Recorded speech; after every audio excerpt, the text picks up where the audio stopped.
Madame, Monsieur, bonjour et bon début de semaine à tous et à chacun. Et merci infiniment à vous de faire confiance à Equinox Télévision. Nous commençons ce matin avec une pensée pour les commerçants du marché Congo qui ont vécu en moins d'un mois deux incendies, ce qui est clairement inacceptable, inadmissible dans un pays comme le Cameroun où on a du mal à tirer les leçons de notre turpitude. On peut ce matin, par exemple, faire référence à un modèle qui marche, celui du marché central de Douala, où là-bas, désormais, on n'a plus entendu ces incendies à répétition parce que là-bas, Bernard Yankam, qui est le coordonnateur des commerçants du marché central, a réussi donc à mettre en place un modèle permettant aux commerçants chacun d'avoir son compteur. On pourrait, pourquoi pas, dans les prochains mois, lors de la reconstruction du marché Congo, adapter ce modèle-là aux commerçants du marché Congo. En tout cas, ce modèle pensé et mis en œuvre par Bernard Yankam est quelque chose qu'on pourrait copier pour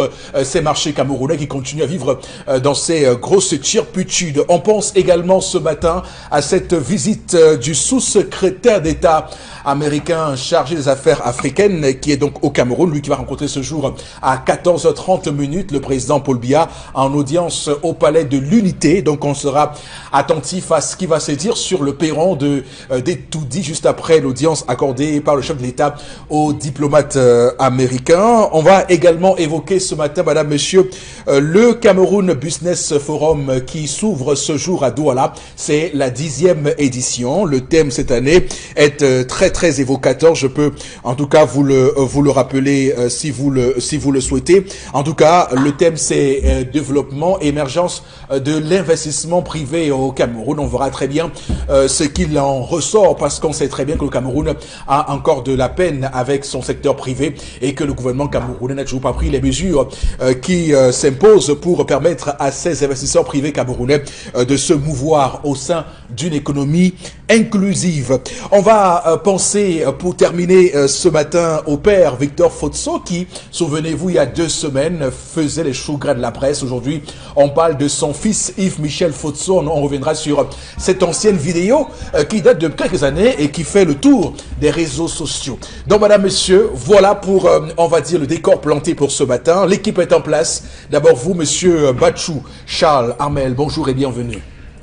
Bonjour, monsieur Eric Fopoussi-Negou. Bonjour à tous les téléspectateurs. Question. Pour qui roule Elimbi Lobe? Telle est la question que se pose désormais le commun des Camerounais au vu d'une énième sortie très malheureuse de l'homme. Monsieur Elimbi Lobe, ayez le courage de dire pour qui vous roulez.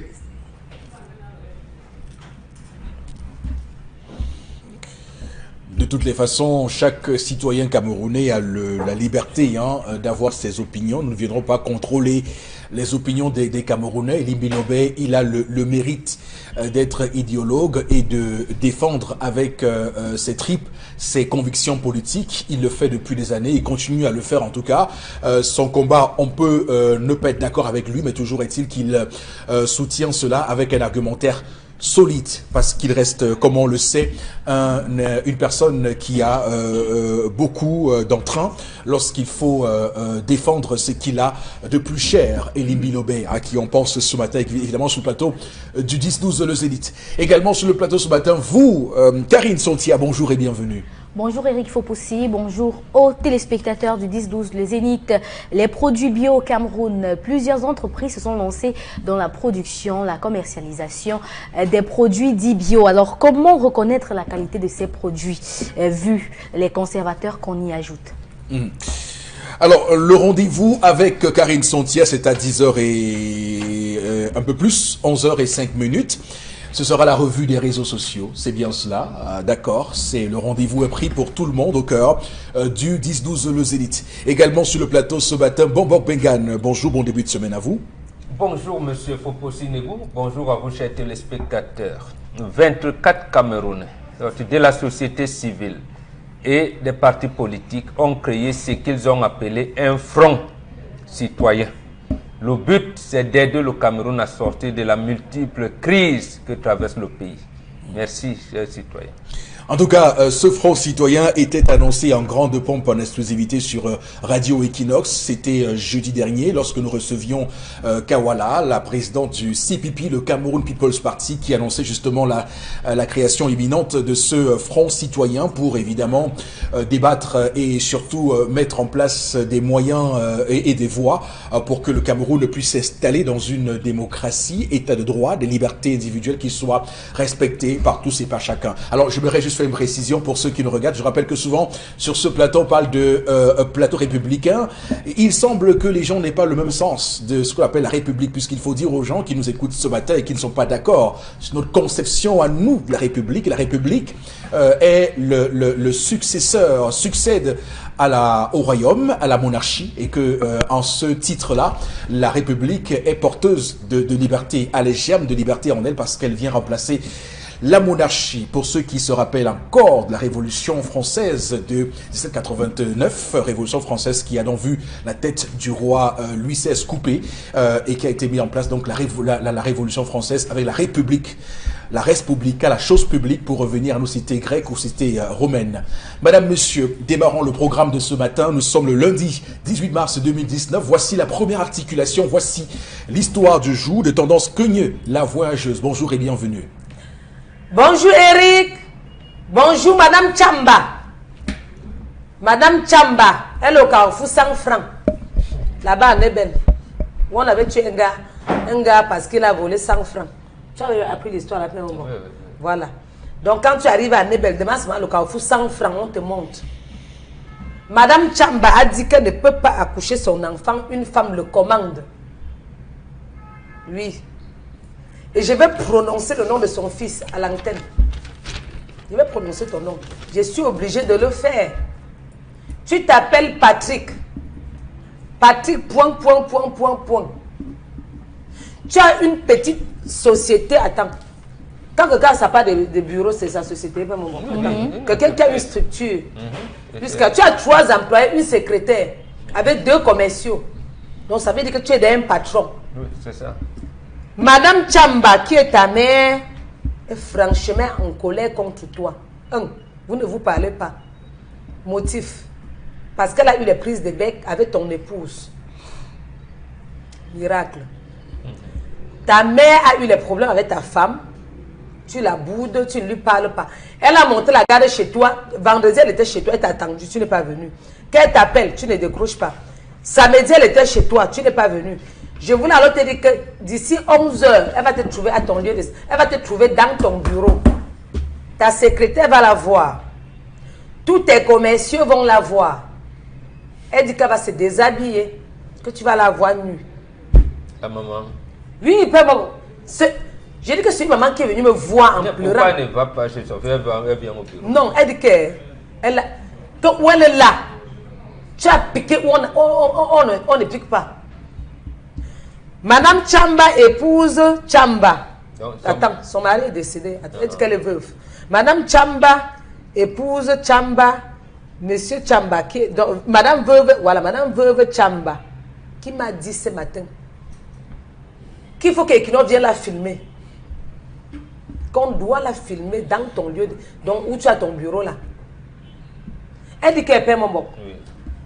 Sa belle-fille, qu'elle a fait les caprices de belle-mère, comme une belle-mère peut faire les caprices à sa belle-fille. La belle-fille a mal pris. La belle-fille a mal pris au point où la belle-fille a répondu un genre. Elle a dit ok. Comme je parle, tu réponds un genre. C'est ce qu'on verra. Son fils de son côté, depuis qu'il a su que sa mère ne s'entend pas avec sa femme. Ta mère ne cause pas avec ta femme, ça fait 2 semaines. Tu as pris ça, mais tu as mis ta part dedans. Ta femme t'a dit, au lieu d'arranger, tu as une fois gâté, tu as mélangé ta part dedans. Tu as une fois mélangé ta mère, tu as dit que ici, là, si ma mère ne parle pas à mon épouse, moi aussi, je ne lui adresse plus la parole. Elle part même chez son fils sans l'appeler, croyant qu'elle va le surprendre, parce qu'elle a payé de prendre pour le téléphone. Elle dit qu'elle connaît quand tu es fâché. Chaque femme connaît son enfant. Quand elle t'appelle, tu le prends. Pardon, elle a décidé aujourd'hui qu'à 11 h, elle vient à quoi? Je connais ton bureau. Donc à 11 h, si Equinox m'a envoyé les caméras, on vient la filmer dans ton bureau. Donc du coup, à 11 h, descends au carrefour des Caches. Il y a un immeuble comme ça là. Derrière l'immeuble, c'est là-bas qu'il a sa structure. Tu as même à tout expliquer. Je connaissais l'endroit là avant. Comment est-ce que vous pouvez vivre... Attends, je vais poser la question là quand même. Votre maman ne parle pas avec votre époux. Attends. C'est difficile de poser un moment. Attends, je vais te parler aux femmes. Attends. Ton mari ne parle pas avec sa mère. Comment est-ce que vous, les femmes, là, vous allez faire? Est-ce que vous allez chercher à les arranger ou ou à rester calme? Est-ce que tu dois appeler son mari pour le... Voilà. Est-ce que tu dois appeler ton mari pour le ramener à causer avec ta mère, avec ta belle-mère, ou tu laisses? Tu dis que si vous voulez, vous vous entretuez. Ou tu restes derrière, tu attises seulement le feu. Vous qui me regardez là. Si votre mari ne parle pas avec votre belle-mère, sous prétexte que... Non, pose une autre question, là on a compris. Puisque ici c'est la femme qui a un problème avec sa belle-mère. L'homme a mis sa bouche dedans. Voilà, d'accord. Bon, demande donc aux femmes. Oui. Quel genre de comportement entretenez-vous avec votre belle-mère? Tu as posé à ma place, mon père. Et quelle est la place de votre mari là-dedans? Est-ce que votre mari a le droit de mettre sa bouche quand vous avez des problèmes avec votre belle-mère? Point d'interrogation.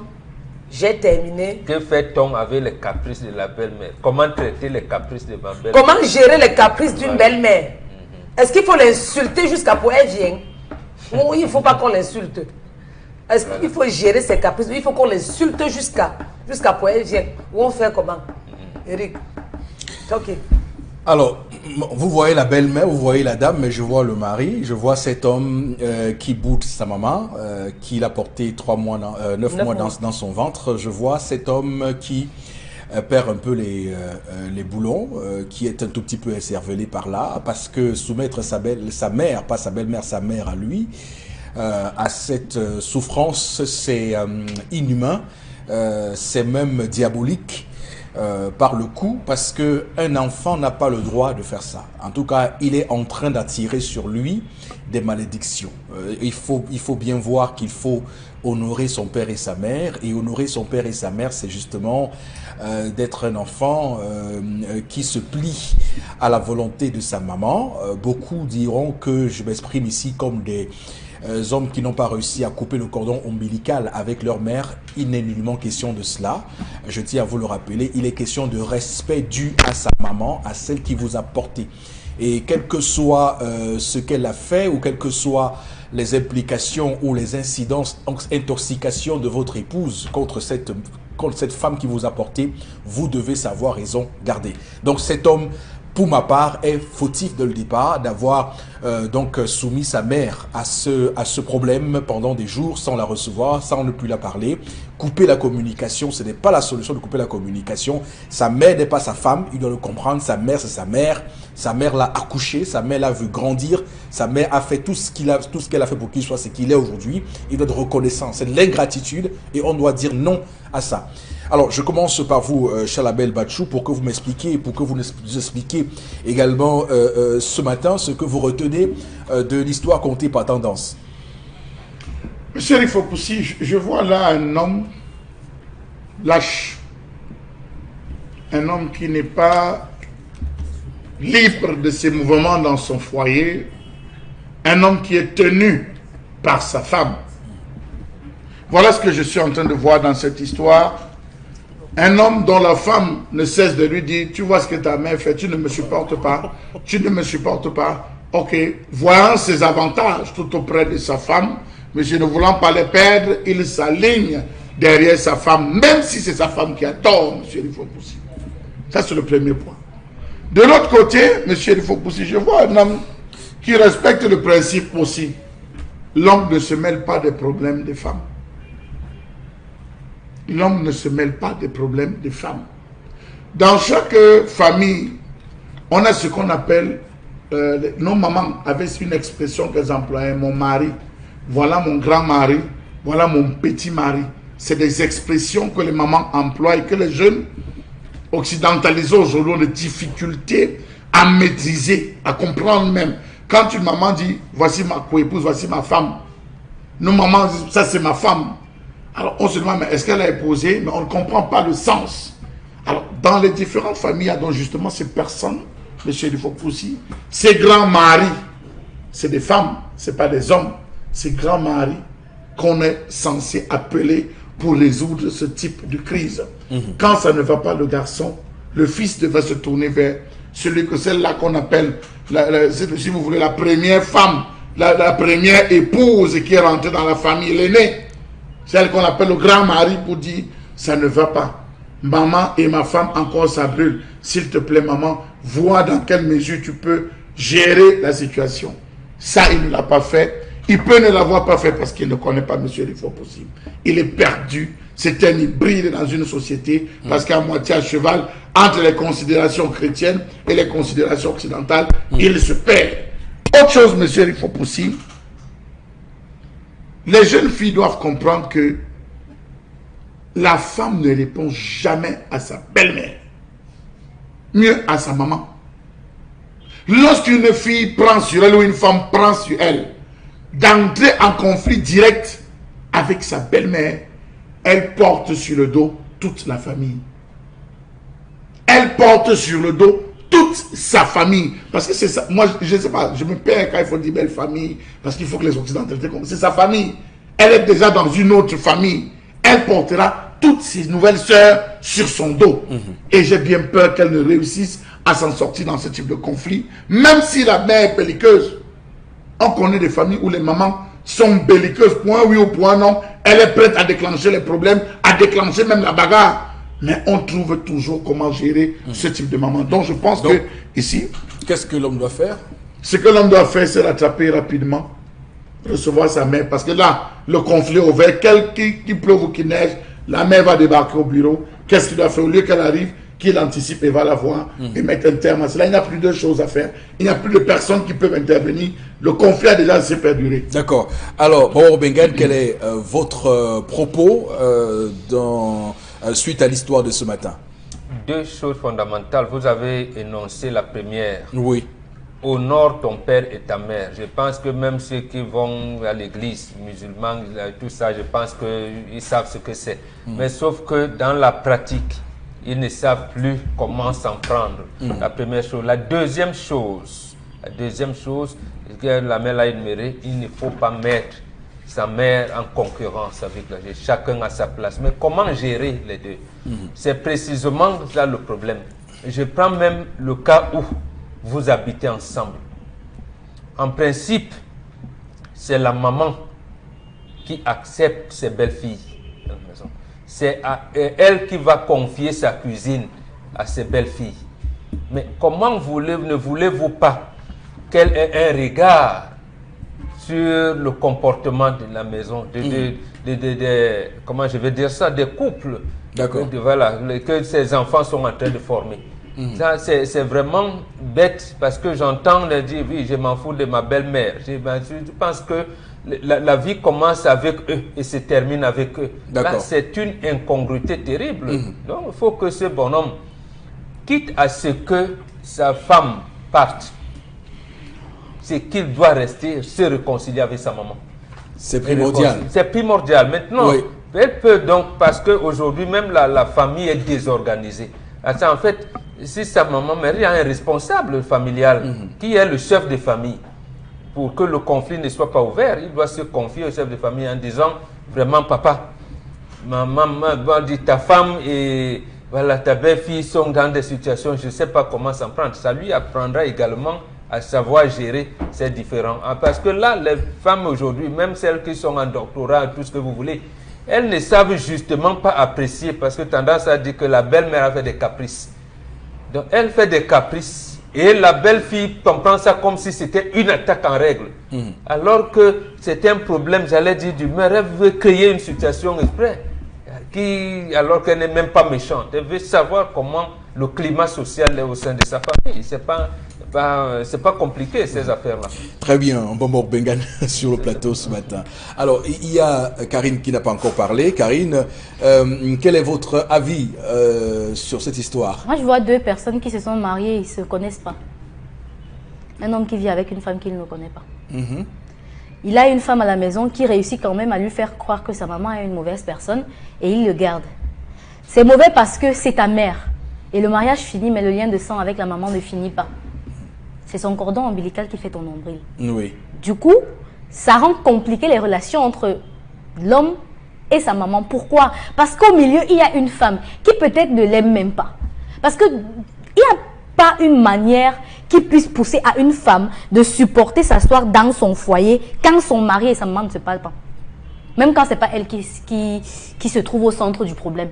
Je dis bien que l'homme et sa maman ont un autre problème qui n'a rien à voir avec elle. Elle ne peut pas supporter une semaine que sa maman, sa belle-mère ne parle pas avec son mari. Ça ne s'explique pas. Et moi, je veux soulever un truc. On a une catégorie d'hommes lâches qui aiment quand même qu'on rende les femmes coupables de leurs actes. Tu ne peux pas écouter une histoire que ta femme t'a racontée et tu arrêtes de parler à ta maman parce que ta femme t'a dit quelque chose. Tu écoutes d'une oreille, tu continues à vivre. Ça n'empêche en rien le fait que tu appelles ta maman pour savoir comment elle va. Le fait que tu l'appelles pour lui demander de venir passer un week-end chez toi. Rien du tout. En fait, il pouvait écouter ce problème et faire comme s'il n'a pas écouté. C'est ce que les vrais hommes font.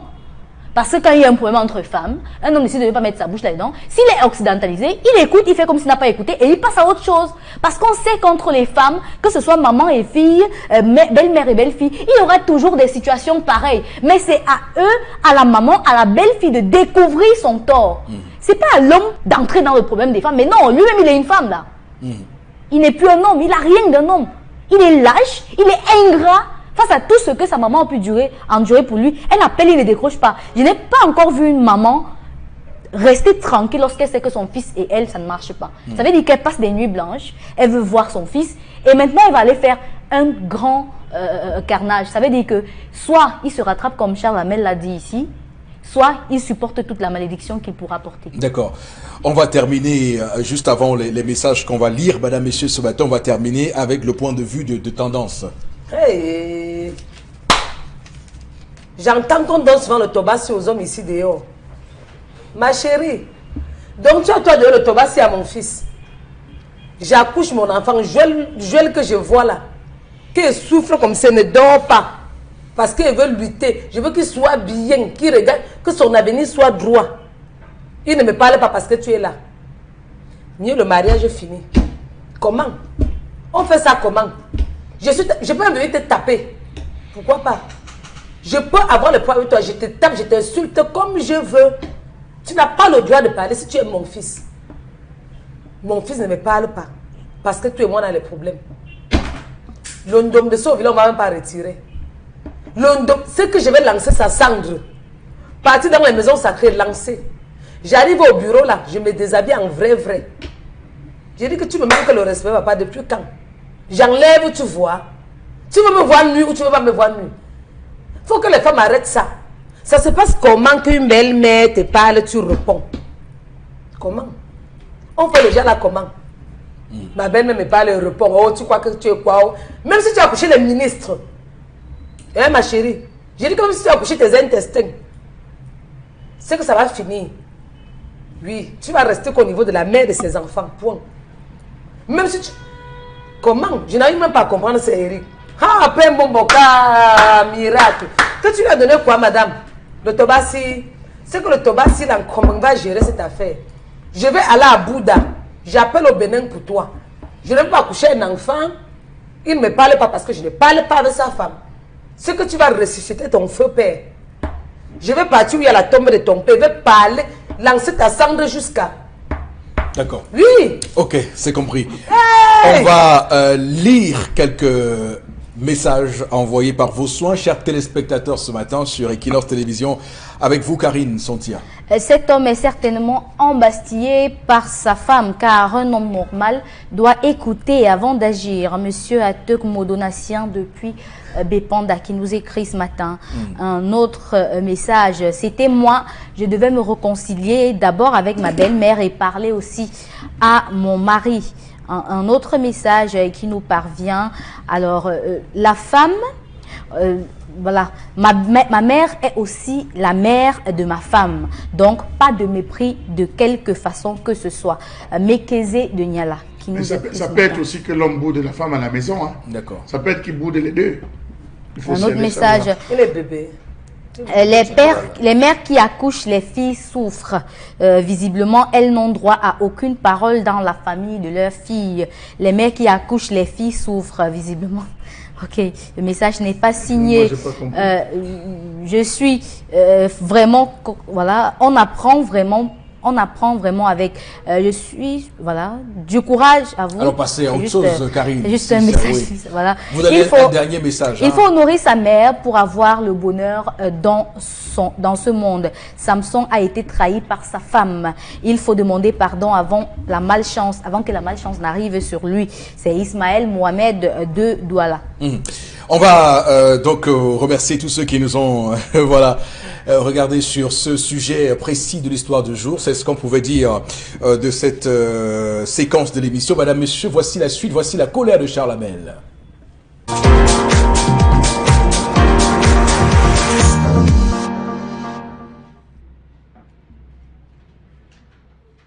Je m'interroge ce jour sur la question de la non-application de la loi au sujet des députés décédés.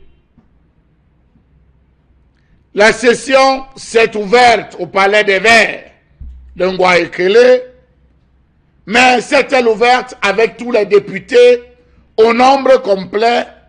J'en doute. Pourquoi les députés décédés ne sont pas remplacés dans les temps et les heures prévus par les textes réglementaires de cette République? Ça, je me pose la question. Pourtant, les textes sont clairs, très clairs à ce sujet. Lorsqu'il se produit une ou plusieurs vacances définitives suite de décès, démission du titulaire ou du suppléant, ou de toute autre cause dans une circonscription électorale, il est procédé à des élections partielles dans les 12 mois qui suivent les vacances. On est au Cameroun. Depuis qu'ils sont décédés, rien. Rien n'a été organisé. On est tranquille, on vit, on vibre. Tant pis pour les circonscriptions électorales dans lesquelles ces députés officiels. Et d'ailleurs, une autre question se pose. Les fonds alloués pour la gestion des micro-projets, lorsque le député décède, est-ce que ça continue d'être fonctionnel ou alors ça s'arrête aussi? Telle peut être la question. Pourquoi l'Assemblée nationale évolue-t-elle dans l'illégalité dans ce pays? Comment comprendre que cette énième session s'ouvre avec pas moins de 13 députés ayant raccroché leur écharpe au cours du mandat actuel? Incroyable. Comment comprendre que le remplacement des députés décédés préoccupe les pouvoirs publics? Quel résultat peut-elle donner encore lorsqu'on sait que la présence de tous est nécessaire pour faire bloc afin de faire peser les orientations au profit des populations? Comptons ensemble.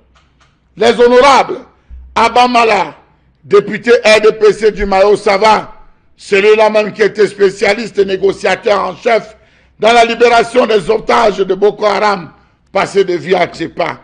Les honorables Mandiele du Mayo-Kani, décédé le 14 mai 2017. Arthur Ekeke Lissingé, membre de la commission de la production et des échanges, décédé le 10 octobre 2017. Joseph Mboui, de la Sanaga Maritime, 27 février 2017. Elias Grodi, du 30 mai 2016. Vichy Taiga, du Mao Sanaga. Jean-Claude Mpako, Pierre Sendé, député UPC d'Union Ekele, décédé en 2018. Genesis Mbouksek, 19 mars 2018, député RDPC du Ndongamantoum. Monsieur Victor Yene Somba, secrétaire général de l'Assemblée nationale. Barnabé Lundu, de la Léquier, région du Centre. Ali Dougouf, Djonkyo, du Mayo Sanaga. Odile Solange Mwakeya, la députée du RDPC du département de la KDI, région de l'Est. Igele Elias Teremen, l'élu de la circonscription d'Akwaya, dans la Magnou, lui aussi décédé, jamais remplacé. À l'heure où on en parle, on ne songe même pas encore à les remplacer.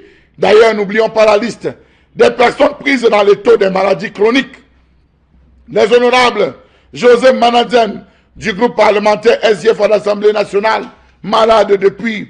Madame Bekolo Ebe, le truculent député de l'Océan, Martin Oyono, tous malades.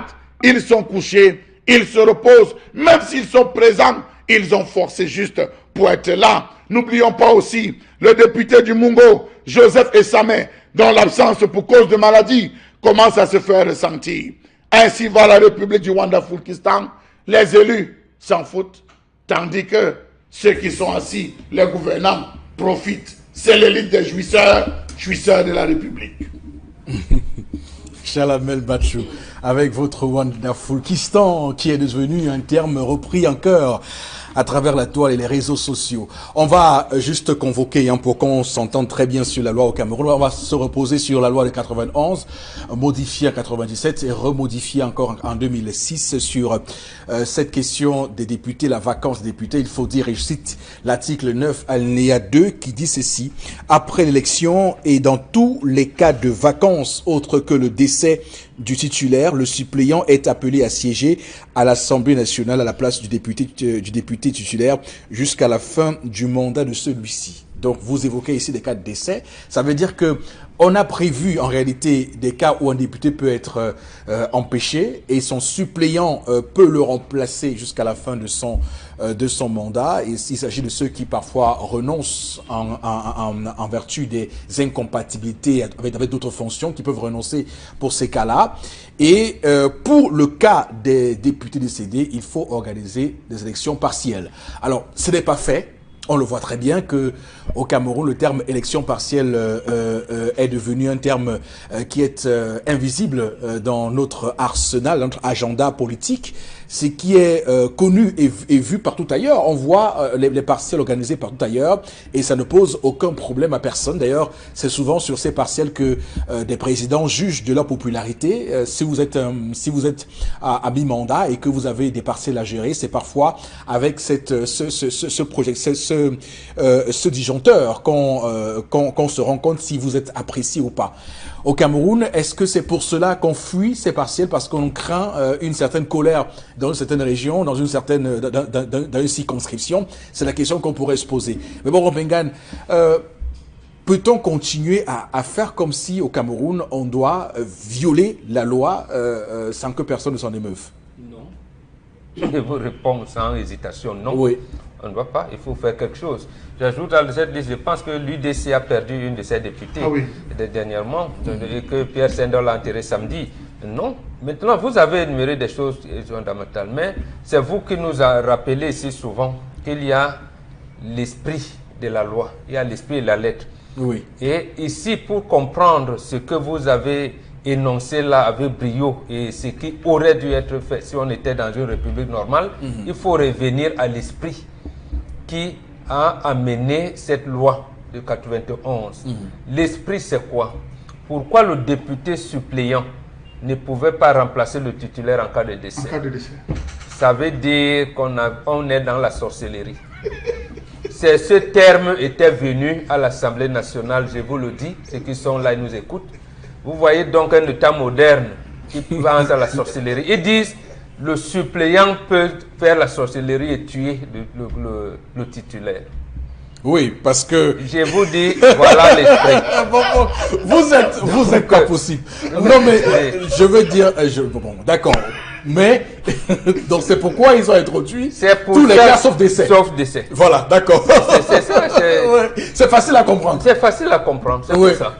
Donc, ça a donc la première implication que vous avez dénoncée, avec raison d'ailleurs, qu'on n'organise pas les partiels. Les partiels, oui. Ça veut donc dire que peut-être que c'est le suppléant qui l'a tué et il est en train de mettre tout en œuvre pour revenir. Mais puisque vous êtes du même parti, pourquoi donc ne pas procéder à ces partiels-là pour que lui il reprenne, puisque c'est le même parti? Donc, au même moment, la République est en train de gérer les problèmes paranormaux.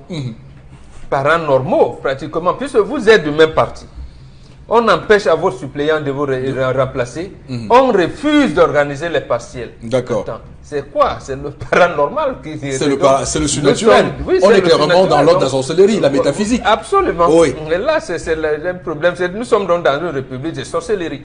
Donc voilà, c'est ça qui nous bloque malheureusement. Mais est-ce qu'on peut, je veux dire, à un moment donné quand même, c'est évident qu'on peut questionner ici la responsabilité du chef de l'État dans tout cela.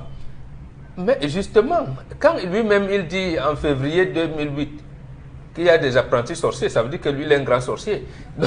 C'est tout. Parce que vous prenez des termes à la légère. Oui. Nous sommes dans le champ politique. Tous les mots ont leur signification. D'accord. Donc c'est lui le grand sorcier. Et vous avez vu, aucun député, même la conférence des présidents, ne s'en offusque pas. Ça veut dire qu'en fait, on attend tout de l'exécutif. Dernièrement, vous nous avez amené à discuter de comment le président Niat du Sénat et le président Cavaillé de l'Assemblée nationale ont remercié le chef de l'exécutif.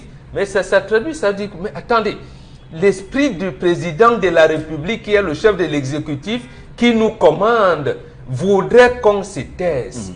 Que si ça lui plaît d'organiser les partiels, alors on organise. Si ça ne lui plaît pas, ne soulevons pas le problème. Qu'est-ce qui peut expliquer ça? Mais le culte de la personne, c'est tout. J'évoque quelques pistes. Est-ce que c'est parce que ces députés-là sont parfois très mal élus? Non, ce n'est pas ça. C'est le culte de la personne. Remarquez simplement, même ceux qui sont élus, ne parlons pas de ceux qui sont nommés par décret. Je parle des parlementaires en général. Voilà, et même dans la haute administration. Oui. Ils font comme si c'est quand on vous nomme, quand vous êtes élu, que vous devenez intelligent. Quand on vous dégomme, on ne vous consulte plus. C'est-à-dire, apparemment, l'intelligence finit. Donc, ça veut dire quoi? Ça veut dire que la magnanimité du président de la République, qui a fait, c'est ça qui coordonne, c'est ça qui encadre tout, y compris votre intelligence personnelle. Donc, en fait, les députés n'ont pas leur intelligence personnelle, ils n'ont pas cet amour de la patrie. Je vous prendrai un exemple. La première fois, quand Jean-Jacques Kindi arrive à l'Assemblée nationale, il a fait sa première sortie au cours d'une émission de dimanche midi qui est restée dans ma mémoire. Jean-Jacques Kindi dit, j'ai retrouvé une maison sans histoire. Comment? Il explique en disant, il n'y a que la photo du président de la République. Il n'y a même pas de photos des anciens présidents de l'Assemblée nationale. Il n'y a pas de photo du premier président de la République. C'est comme si l'Assemblée nationale était une institution qui n'avait pas une histoire qu'on pouvait remonter. Voilà, donc, vous voyez, bon, lui le disait, c'est pas mal. J'ai compris ça comme étant, j'allais dire, comme je vous disais, comme si les présidents, surtout ceux qui gèrent l'Assemblée nationale, ils n'étaient pas là-bas, ils n'y allaient pas pour représenter le pays, mais pour le culte de mieux asseoir ce que vous dites, Borobenga. Justement, quand vous allez au palais des congrès de Ngouaikele, ce que vous ressentez n'a rien à voir avec ce que vous ressentez lorsque vous entrez à ce qu'on appelle aujourd'hui le centre pilote pour le bilinguisme, juste en face du MINFI, l'ancien Alcam et Adcam du Cameroun, où on a proclamé l'indépendance du Cameroun. Quand vous entrez là-bas, c'est devenu un centre où on apprend le bilinguisme aux gens, mais quand vous entrez là-bas, vous voyez les tableaux, vous voyez tout ce qui... Vous sentez que c'est ici que s'est fait l'histoire du Cameroun, parce que c'était le siège de l'ancienne assemblée législative territoriale du Cameroun avant l'indépendance. Donc, il y a ce domaine de l'histoire, ce volet paramètre historique qu'il faut relever. Mais après, Borobenga, sur cette question des suppléants, est-ce qu'au final, on ne se retrouve pas dans un contexte où on est en train de légitimer le fait qu'on voit parfois des députés qui ne sont pas très concernés par ce qui se passe à l'Assemblée nationale? Absolument. Oui. Vous avez tout à fait raison. C'est ça même. Parfois, ils dorment. Vous les voyez dormir. C'est ça même. À un moment donné, on les a même interpellés. Je ne sais pas, en 2017. Au travail, il a dit, mais attendez, laissez vos affaires, venez au moins accepter les lois, parce que même pendant quand l'Assemblée se divise en commission, les travaux en commission, mais il y en a qui abandonnent, pratiquement. Même de la législature dont je vous parlais, je vous faisais allusion tout à l'heure, Jean-Jacques Kindi, qui était rapporteur de la commission des finances, qui a retrouvé comme ça, les députés ne venaient pas. Il a proposé une certaine fiche des suivis de l'action gouvernementale pour dire aux députés, mais vous faites des affaires, vous êtes même beaucoup du RDPC là. puisque nous avons à contrôler l'action gouvernementale, contrôlons donc cette action gouvernementale au quotidien.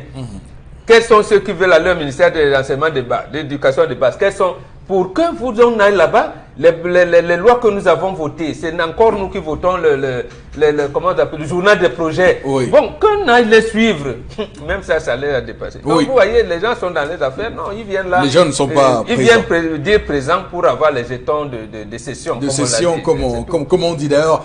Je me suis surpris à constater qu'il y a beaucoup de députés qui, pendant cette session de mars, vadrouillent à travers le pays à faire des choses. On ne comprend pas pourquoi ils ne sont pas à Yaoundé à l'hôtel député. Alors, Chalabel, sur cette question du non-respect de la loi, c'est une violation claire et nette. On ne dira pas que nous sommes contre la République avec ce sujet. Avant peut-être de donner mon point de vue, je vais appuyer encore et compléter peut-être ce que Mbombok a dit, ajouter de l'eau au moulin de ce que Mbombok a dit, que ce jour-là, il avait précisé, Mbombok, que c'est comme si l'histoire du Cameroun débutait avec ces différentes photos, cette photo de l'Assemblée nationale. Donc c'est par lui que naît. Monsieur Eric Fopoussi, au Cameroun, nous vibrons sous 3 cultes. Le culte de l'être, le culte de l'avoir et le culte du paraître. Voilà les 3 cultes auxquels vous devez faire allégeance lorsque vous entrez dans les arcanes. Le culte de l'être, qui m'a mis là. C'est l'être qui m'a mis. Je suis la créature, il est mon créateur. Je lui dois un culte suprême. Je suis même prêt à me déshabiller pour bagarrer pour lui en son nom. Premier point. Deuxième point, le culte de l'avoir. Une fois qu'on m'a mis, je dois avoir. Même si après je risquerai d'aller en prison, je dois avoir. Et pour avoir, je dois être prêt à tout. Pour avoir. Voilà ce pourquoi ils se battent. Et enfin, le culte du paraître. Il faut qu'on me voie. Si je cherche le plus bel emplacement à Bonandio, je construis. J'organise un point de presse 2 ou 3 fois chez moi pour dire voici là où je vis. Je m'achète des véhicules derniers cris, le culte du paraître. Je faraude de temps en temps pour qu'on sache que je suis un homme. Voilà les 3 cultes. Et je crois, M. Eric Fopoussi, que les élus du peuple ne sont plus des élus du peuple, mais des fonctionnaires de l'administration, parce qu'ils se sont rangés dans ces 3 cultes. On a baptisé les différentes chambres, les chambres d'enregistrement, M. Eric Fopoussi, vous allez, vous vous asseyez, vous voyez des gens, ils dorment. À peine il entrait, parfois même, le président de l'Assemblée n'est pas entré, que les gars sont en train de ronfler. Ils ronflent. Pourtant, ils ont tout un hôtel qui leur est affrété pendant toutes les différentes sessions, ils peuvent se reposer. L'hôtel des députés. Ils arrivent là, oui. Ils somnolent. Lorsque les gens applaudissent, ils se réveillent, ils applaudissent. Pire encore, voir des députés chanteurs qui se retrouvent, des honorables chanteurs, qui se retrouvent lors de la prestation de serment. Ayop, ayop, ayop. Vous vous dites, mais c'est quel peuple que ce type de député défend? Donc j'en viens à cela donc pour définir. Bon, là c'est un sénateur. Hein. Là c'est, oui, mais c'est la même chose. Député, sénateur, c'est la même chose. C'est la même chose, okay. monsieur il faut pousser. Oui. C'est le paraître. Là-bas c'est le paraître. C'est le paraître. La voix, l'être, c'est à la médaille, c'est le paraître. Monsieur il faut pousser. Quand vous essayez de regarder qui va défendre les projets du Mao Tsanaga, la majeure partie des députés sont décédés. Depuis 2017. Qui va défendre les projets? Les suppléants. Ah, les suppléants. Vous pensez que les décédés, c'est les décédés. Je parle des députés décédés. Oui, mais qui va défendre? Oui. Ils seront accès, monsieur, il faut poursuivre, puisque Mbabok a convoqué l'argument de la sorcellerie. À cause de la sorcellerie, vous ne pouvez pas immédiatement remplacer le député s'il venait à décéder. Monsieur, il faut poursuivre, vous avez des problèmes courants. Dans toutes les circonscriptions électorales, vous avez des problèmes courants que ces différents parlementaires sont censés régler. Oui. Qui va les régler une fois le décès consommé? Les micro-projets entamés dont l'argent même a déjà été décaissé. Quelles seront les méthodes pour retourner? Y a-t-il une procédure de suivi? Les circonscriptions littéralement abandonnées, dont ils sont décédés depuis 2015, 2016, 2017, 2018, on est en 2019. Voilà les sessions où on doit défendre un ensemble de choses. Qui va défendre en lieu et place de ces individus? Je pense donc, monsieur, il faut possible qu'on se retrouve donc dans une histoire où c'est fait exprès. Ces vides sont entretenus parce qu'ils permettent aux autres de bien vivre, d'être à l'aise. Non, je veux dire, mais dans quel sens? Je veux dire, qu'est-ce que... Parce qu'après, il faut qu'on questionne justement les manquements du système. Au final, que gagnent ces personnes-là à ne pas remplacer ces députés qui décèdent? Non, monsieur, il faut aussi. Il faut entrer là-bas pour savoir. Mais ce qui est sûr, c'est qu'ils gagnent. Ils ont... Non, le député suppléant comme le sénateur n'ont rien. Oui, ça dit suppléant, je dis, ils n'ont rien. Je ne parle pas des suppléants. Bon, je parle de ceux qui sont actifs. Il faut entrer pour savoir, mais une chose est sûre, c'est que ce qui est décaissé, ce qui est prévu dans le budget doit être utilisé.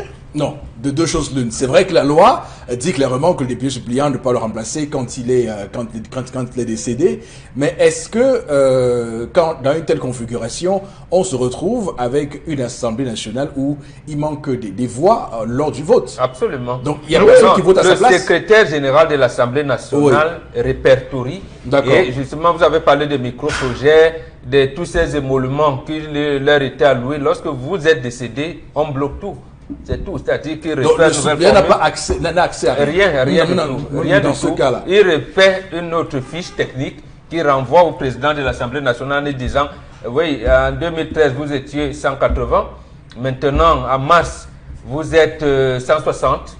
Voilà comment je vais orienter. Bon, prochainement, je vous apporterai les émoluments pour 160 députés.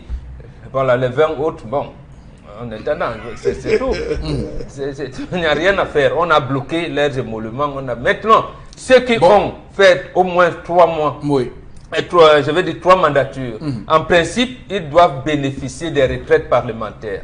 Là, mais décédés, tout est bloqué. Parce qu'en fait, la procédure pour que leurs épouses puissent bénéficier est bloquée parce qu'ils ne sont plus là pour signer les fiches même et tout. Alors, là aussi, c'est de l'argent qui rentre. Bon, ça se distribue entre eux, je n'en sais rien. Il faut être dedans pour savoir. Est-ce que si le RDPC n'était pas aussi majoritaire, avec cette majorité, on va dire, écrasante, on ne l'organiserait pas davantage ces partiellement au Bengane? Parce que bon, maintenant ils se disent que bon, si 5 ou 6, 7 députés décèdent, ça n'a pas d'impact sur le vote des différentes lois qui passeront. Tout à fait. Il faut reconnaître une chose au RDPC, ce n'est pas un parti politique démocratique. Il faut le savoir. Ce n'est pas un parti démocratique dont on ne peut pas organiser. C'est un parti qui fonctionne sur la base des embuscades. Oui. C'est-à-dire qu'à un moment, il y avait, quand on vous dit, le mandat impératif. Qu'est-ce que ça voulait dire? Ils ont dit, pour eux, lorsque vous êtes élu député et que vous démissionnez de votre parti politique, vous allez terminer le mandat. Tout à fait. Député. Maintenant, on a dit, si c'est le RDPC, ce problème s'est posé aussi en 91-92, qui démissionne, on te faisait partir.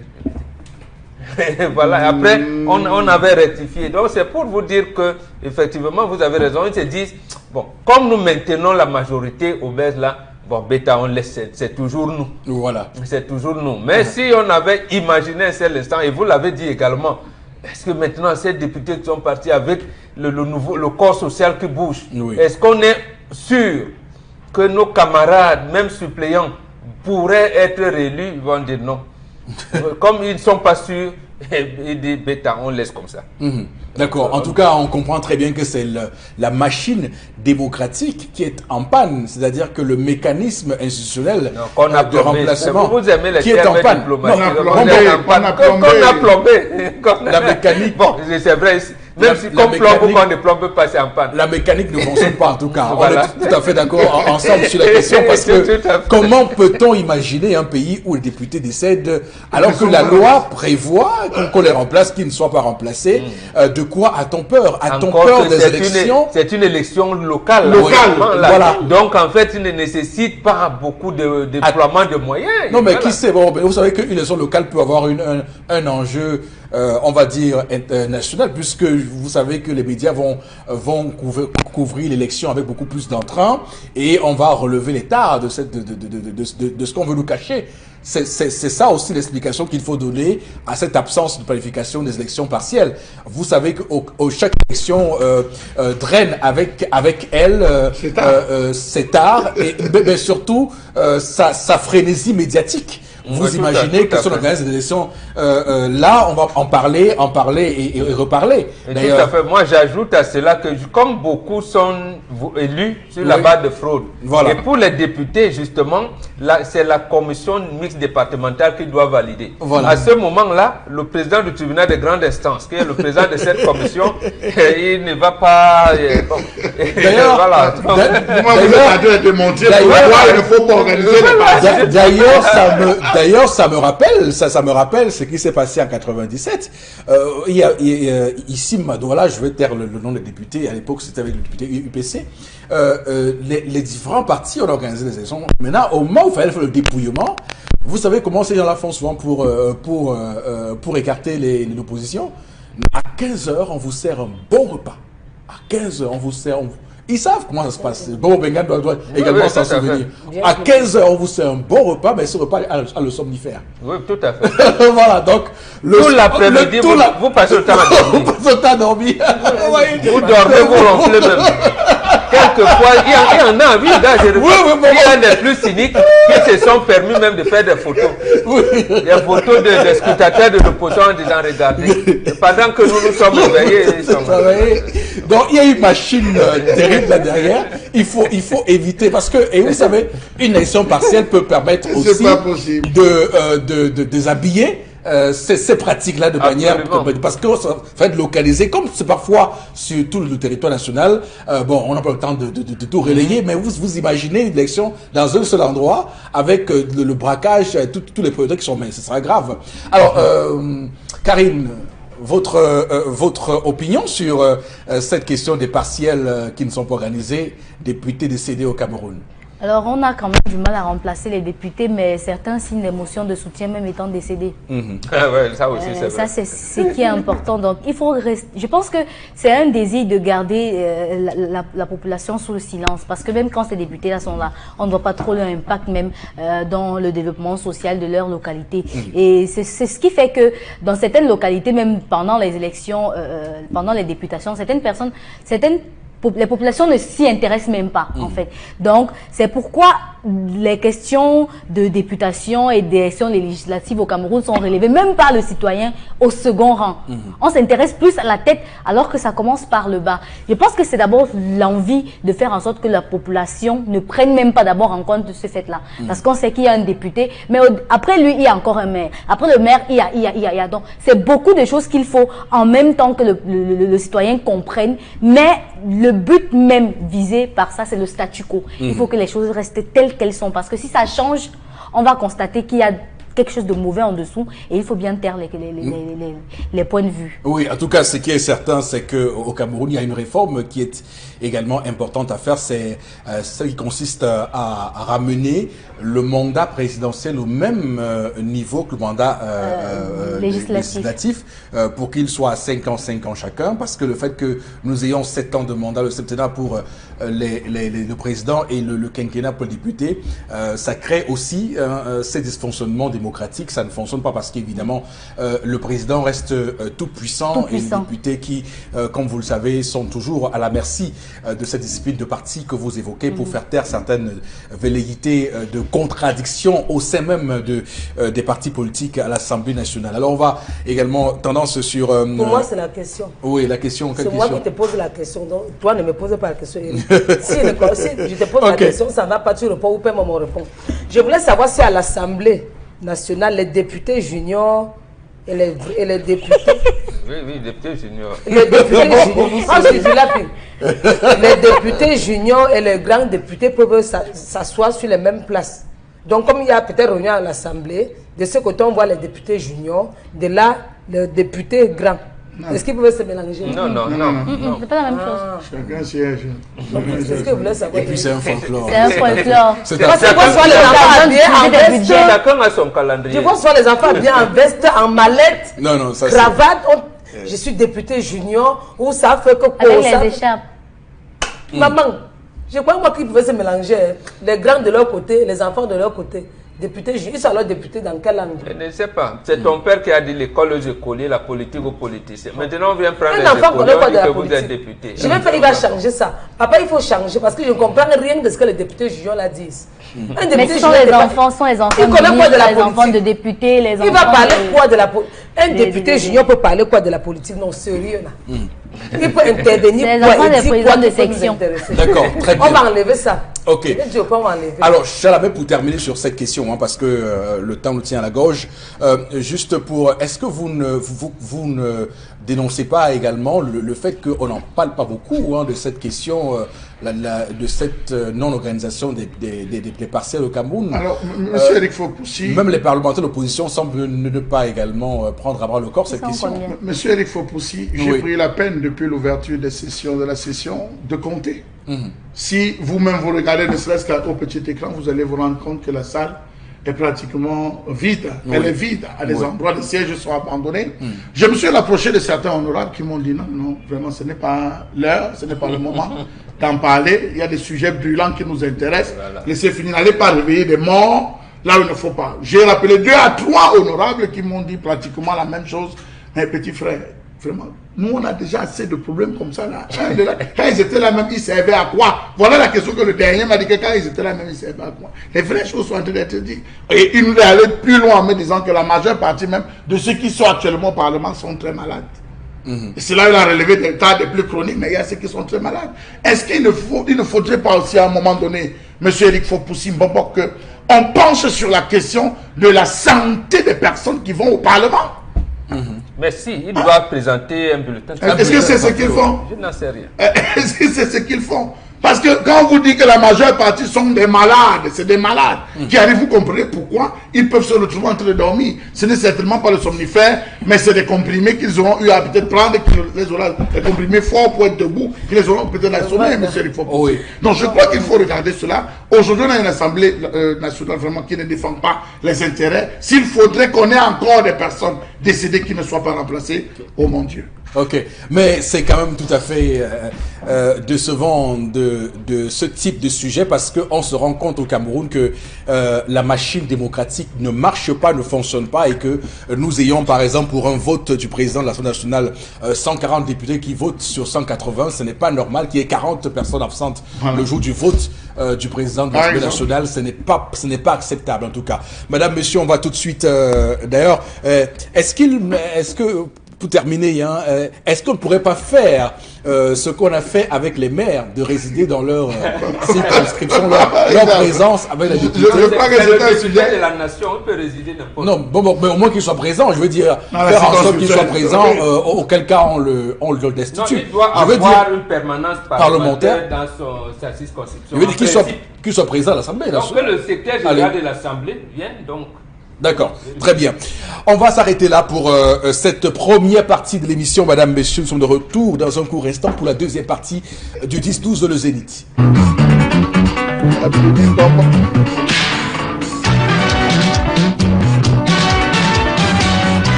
Voilà, monsieur, deuxième partie de votre émission 10-12 de Le Zénith sur Equinox Télévision. L'occasion pour nous de vous rappeler que cette deuxième partie va nous permettre de faire en tout début la revue des réseaux sociaux. Mais avant, nous allons lire quelques messages envoyés par vos soins, chers téléspectateurs. Avec vous, Karine Santia. Notre Assemblée et Sénat majoritairement obèses et inertes ne sert à rien.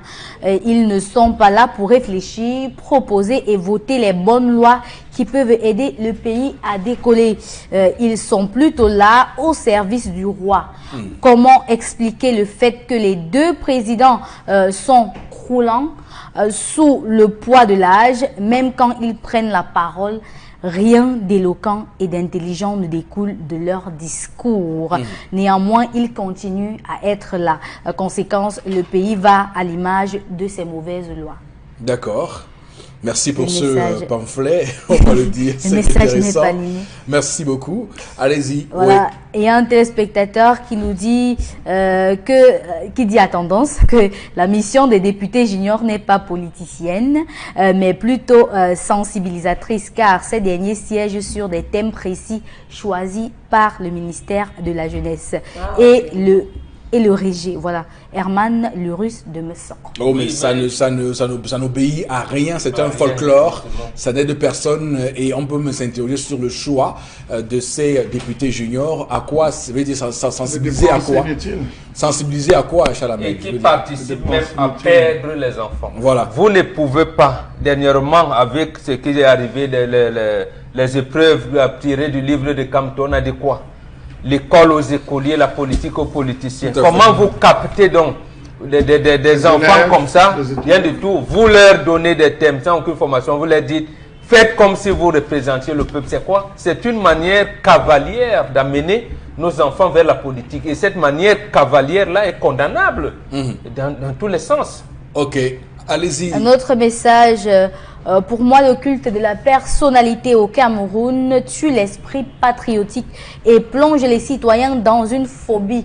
Conséquence, la subdivision en plusieurs classes sociales, la disparition du mérite pour l'accès aux fonctions.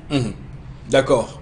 Un autre message, ça ne nous surprend plus. L'alternance dans ce pays est un gros caillou dans la chaussure de nos dirigeants. Et ils ont réussi à faire souffrir les Camerounais afin de ne plus se préoccuper à ce qu'ils pourront manger qu'à s'intéresser à l'affaire politique qui pourtant peut sortir une nation de toutes sortes de crises, quelle qu'en soit la nature des crises. Junior de Japoma. Mais il faut quand même dire, M. Lefopoussi, que ça ne cause pas de problème avec les maires. Pourquoi?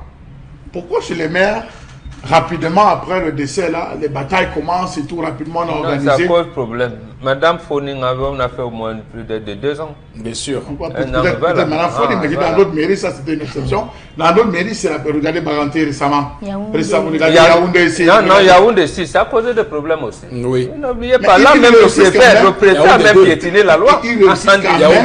Ils réussissent quand même à se battre, à quand même installer. Mais pour les députés, depuis, vous n'avez pas entendu parler des partiels depuis des années. Je pense que nous sommes à la 9e mandature, si je ne me trompe pas bien. Nous sommes à la 9e. Ils sont plus de 20, je pense, déjà. Environ, oui. Déjà parti. Plus de 20. Vous imaginez ce que pourrait faire un député de l'opposition à l'Assemblée nationale? Moi, ce qui m'étonne, c'est même que voilà Pierre Sendé qu'on vient d'enterrer. Bon, normalement, je fais un parallèle un peu. Non, je vais même pour les partis de l'opposition. Bon, je vais réclamer. Même au niveau de l'opposition, ils devraient réclamer. Pourquoi est-ce qu'ils ne réclament pas? Ils pouvaient réclamer remplacer leurs députés. Bon, je reprécise, je fais quand même un parallèle très facile entre ces 20 députés décédés et le fait qu'en organisant les partiels, c'est l'opposition qui gagnerait. Je fais quand même un parallèle facile. Je retire ça quand même. Voilà, il n'est pas certain que l'opposition gagne si on fait les partiels en réalité. On va avec vous, Karine. Le Cameroun, c'est le Cameroun. L'Assemblée attend la décision du président. Le message n'est pas signé du tout. The reason why the presidential term is 7 years is to reduce the number of time people doom to disturb the president because he is not going anywhere. Alors, pour revenir au message que vous avez lu avant celui-ci en anglais, alors c'est en réalité la loi a prévu que quand un député meurt, dans les 12 mois qui suivent, on organise les partiels. Le temps est prévu. Ce n'est pas une affaire où on parle, c'est en l'air. C'est dans les 12 mois qui suivent le décès, on doit organiser les partiels. Donc pour le remplacer. Allez-y. Si on t'explique le Cameroun, tu comprends, cela veut dire que tu n'as rien compris. On ne comprend jamais le Cameroun. Wesley depuis Yaoundé, Elever. Un autre message. Au Cameroun, la loi est appliquée pour le pouvoir de Yaoundé. À l'extrême nord, l'extrême nord a perdu 5 députés. En fait, l'élection partielle n'existe pas. Au Cameroun, des grands hommes est devenu pays de... Wow, on va pas prononcer ce mot. C'est plus de 20 députés. Peut-être les gens ne comprennent pas très bien l'ampleur de ce que nous dénonçons ce matin. C'est imaginer dans un pays que le président décède et qu'on n'organise pas des élections pour le remplacer. On est clairement dans cette configuration. C'est-à-dire qu'un pays où il y a un président qui a été élu, il décède et personne ne le remplace. Le pays fonctionne donc comment? Comment?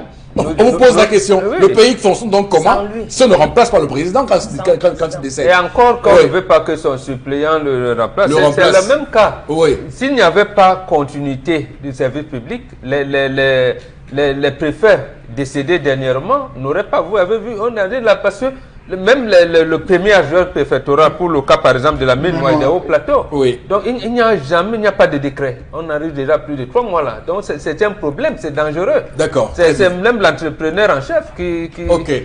On va lire un dernier message dans cette vague. Un autre message, la loi, voilà, la loi n'est pas appliquée au Cameroun à l'endroit qu'il faut. Elle n'est que appliquée pour justifier le faux. Je me demande si cette loi-là n'est pas que pour le bas peuple, ignorant de la dite loi. Sinon, comment expliquer la répression faite par certains individus du gouvernement à l'endroit du peuple qui jusqu'ici n'a pas été puni? Ridicule sommes-nous? Je m'interroge. Très bien. On voit bien que les Camerounais ne comprennent pas pourquoi la loi n'est pas respectée. La loi est foulée aux pieds par les puissants, par ceux qui détiennent tout et qui nous ont laissé mourir dans la misère au quotidien et qui d'ailleurs ne s'en émeuvent pas puisque tant qu'ils sont à l'aise dans leur château orné et diamanté, le peuple peut continuer à souffrir, on peut continuer à parler comme on parle, eux ils s'en foutent de tout cela. On va avec vous Karine Zontia faire la revue des réseaux sociaux. Alors, on va commencer cette revue des réseaux sociaux par Yves Michel Fotso en colère, très énervé même. Il a dit dans une vidéo qui a circulé sur la toile, « On refuse qu'on me donne à manger, pourquoi? Qu'est-ce que j'ai fait ?» Ceci a été remarqué dans une vidéo qui a fait le tour de la toile ce week-end. Les internautes remontés ont décrié la déshumanisation de l'individu incarcéré. Et pour certains, cette vidéo est une ancienne, oui, prise en 2016 et se questionne sur le pourquoi de son actualisation. Fils du milliardaire, certains internautes sont revenus sur le silence du géniteur de Yves Michel Fotso, incarcéré depuis 2010. La toile rappelle encore cette interview dans laquelle il avait répondu balbutiant 200 grammes, je crois, à la question de savoir combien coûte une baguette de pain. Néanmoins, beaucoup sont revenus sur la vanité de la vie. Vanité des vanités, tout est vanité. On est puissant, on ne pense pas aux plus pauvres. Voilà, la vie elle est comme ça, il faut le reconnaître. Alors, ce qui est intéressant à rappeler, c'est que il y a une polémique autour de cette vidéo puisque beaucoup estiment que cette vidéo n'est pas de Yves Michel Fotso, que ce n'est pas Yves Michel Fotso qui parle à cette vidéo. C'est d'abord la première polémique qui est née. Alors, il faut aussi dire que très rapidement, au tout début, ceux qui ont posté cette vidéo ont parlé de Kondengi, mais sinon c'est au CED, au secrétariat d'État à la Défense. Donc, c'est aussi une précision qu'il faut faire ce matin. Alors bon, Bengan, il y a beaucoup de choses qu'on peut soulever. Hein. Franchement, cette vidéo nous permet de soulever beaucoup de questions. Il y a d'abord la dignité humaine, et là, Karine Zontia a bien fait de le relever. Il y a le côté puissant et cette humiliation qui sous-tend cette vidéo aussi. Il y a le fait que son père, Victor Fotso, a pris la parole il y a de cela 2 semaines pour renouveler son soutien au pouvoir en place. Il y a beaucoup de choses qu'il faut relever, qu'il faut tirer de cette vidéo. Oui, beaucoup de choses. Même moi, je ne me limite pas à l'authentification de cette vidéo, qu'elle est tirée en 2010, 2016 en 2019 ou en 2008. Ça revient au même, aux questions fondamentales que vous avez relevées. Oui. D'abord, la dignité humaine. À quoi servent les prisons? Lorsque l'opinion internationale, en fait, même l'opinion nationale, s'était indignée qu'on ait gardé des citoyens au CED, Zoa d'abord, qu'il avait commencé, qu'il avait inauguré ça, ce n'était pas une prison classique. On l'a relevé et justement parce que l'accès là-bas est très compliqué. Maintenant, si la vidéo part, donc, ça veut dire que c'est des éléments de CED qu'on peut soupçonner dans le premier temps. Qu'est-ce qu'ils veulent montrer? Ils veulent montrer que voilà un puissant que nous avons réduit, ils sont condamnables. Ils veulent-ils montrer que nous sommes forts? Ou alors, voilà un gars qui dit, là aussi, ils sont condamnables. Donc, de tous les points de vue, vous avez mis quelqu'un dans des situations, vous le laissez. Il doit être, c'est sa liberté qui est, j'allais dire, qui lui est empêchée. Il ne peut pas se mouvoir dans le pays comme il veut, mais au moins les principes de dignité, il doit avoir le respect de tout ce qu'on attend d'un être humain.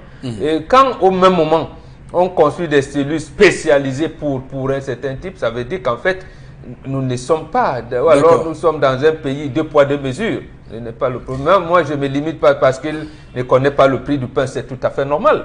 Moi, je trouve ça normal. Non, bon, oui, non, oui, pas vous quand même. Bon, non, oui, vous êtes quand même, vous avez quand même des relents communistes. Non, la société est stratifiée. Oui, mais on peut pas. La société est stratifiée. Oui, mais justement, elle est stratifiée et c'est inadmissible. Fils de milliardaires depuis le vote lié à la maternité, vous n'avez jamais rien acheté du tout. Vous n'êtes pas comme les autres. Regardez quel a été le comportement de président Barack Obama. Sa fille a 18 ans, elle dit ma fille tu commences, elle commence d'abord par être serveuse dans un restaurant et elle aussi bénéficiait des pourboires. Or, en France, je prends l'exemple de la France, en France, Nathalie Kosciusko-Morizet a raté la mairie de Paris parce qu'on a posé une question sur la baguette du pain. Elle n'a pas répondu à la question. Elle n'est pas fils d'aristocrate. Son papa était homme politique. Et son papa, d'ailleurs, c'est l'un des noms que je n'aime pas trop. Le problème qui nous arrive aujourd'hui avec la crise anglophone, c'est par rapport à son papa. Mais bon, c'est pas un problème de personne. C'est pour dire combien même dans ça veut dire que pour elle, c'est compréhensible. Elle veut suivre les pas de papa, qui est un militant politique, c'est-à-dire qu'il doit être proche des populations. C'est pas un aristocrate. Non, mais si vous êtes né dans l'aristocratie, la haute bourgeoisie, on peut comprendre, même à la maternelle, ce sont les Mercedes qui vous accompagnent à l'école. Est-ce que Michel Potso, c'est un aristocrate camerounais?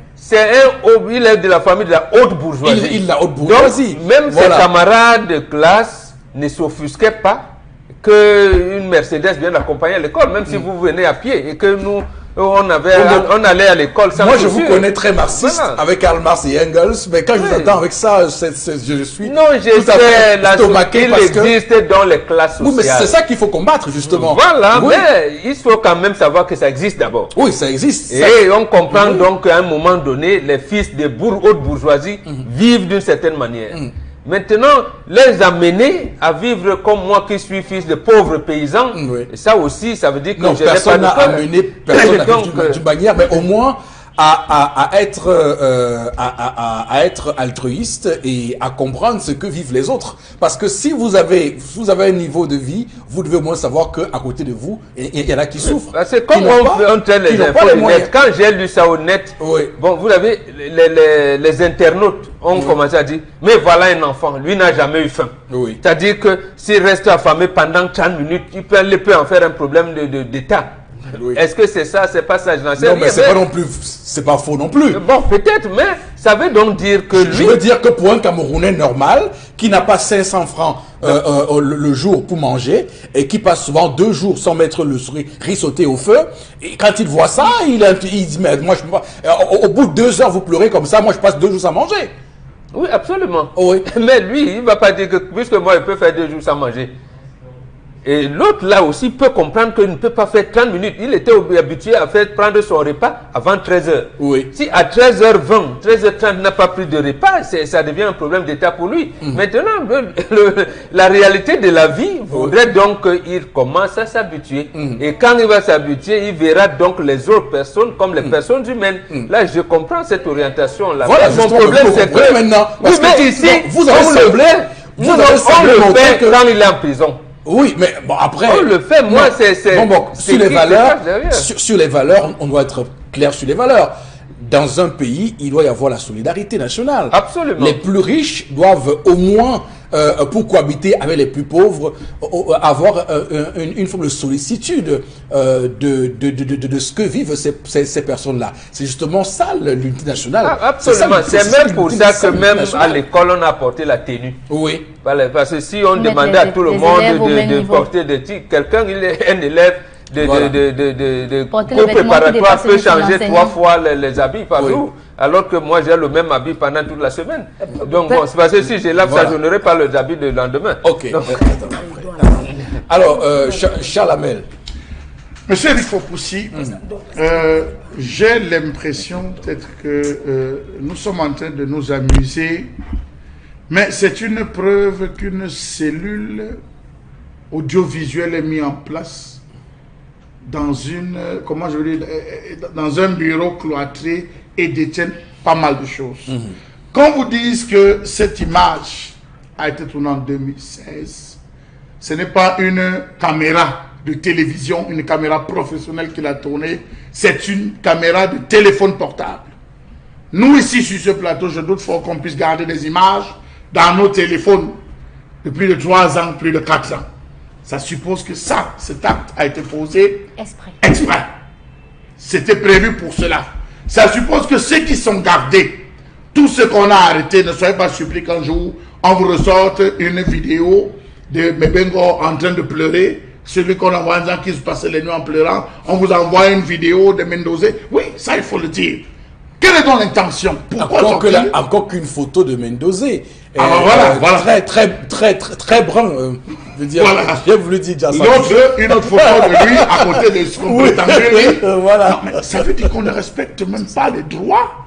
On ne respecte même pas les droits humains au Cameroun. L'intimité. C'est de démontrer qu'on ne respecte pas les droits humains au Cameroun. Oui.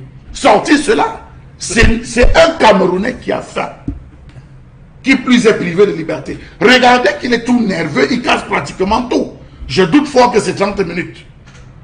Vraiment, un adulte peut supporter. Non, c'est 2 heures, on parle 2 heures. Non, je dis même 2 heures, je doute fort, monsieur, il faut possible. Ça, c'est ce qu'on dit, c'est pas sa version. Mais ça veut dire que c'est depuis de nombreuses heures que ce monsieur n'a pas mangé. Ça fait 2 jours. Bon, j'entends que ça fait 2 jours. Monsieur Eric Fopoussi, ça, c'est ce qui est dit. Mais quand vous voyez cette vidéo, la casse qui est faite, c'est pas la casse de 2 heures. Donc, ça veut dire que ça faisait... Moi, j'ai d'ailleurs du mal à lier la casse. Non, j'ai du mal à lier la casse et l'absence de nourriture. Je veux dire que même si, lorsqu'on a faim, on perd les forces, je veux dire. Enfin, non, mais monsieur... Non. Au contraire. Ça peut augmenter la colère. Ça rend colérique.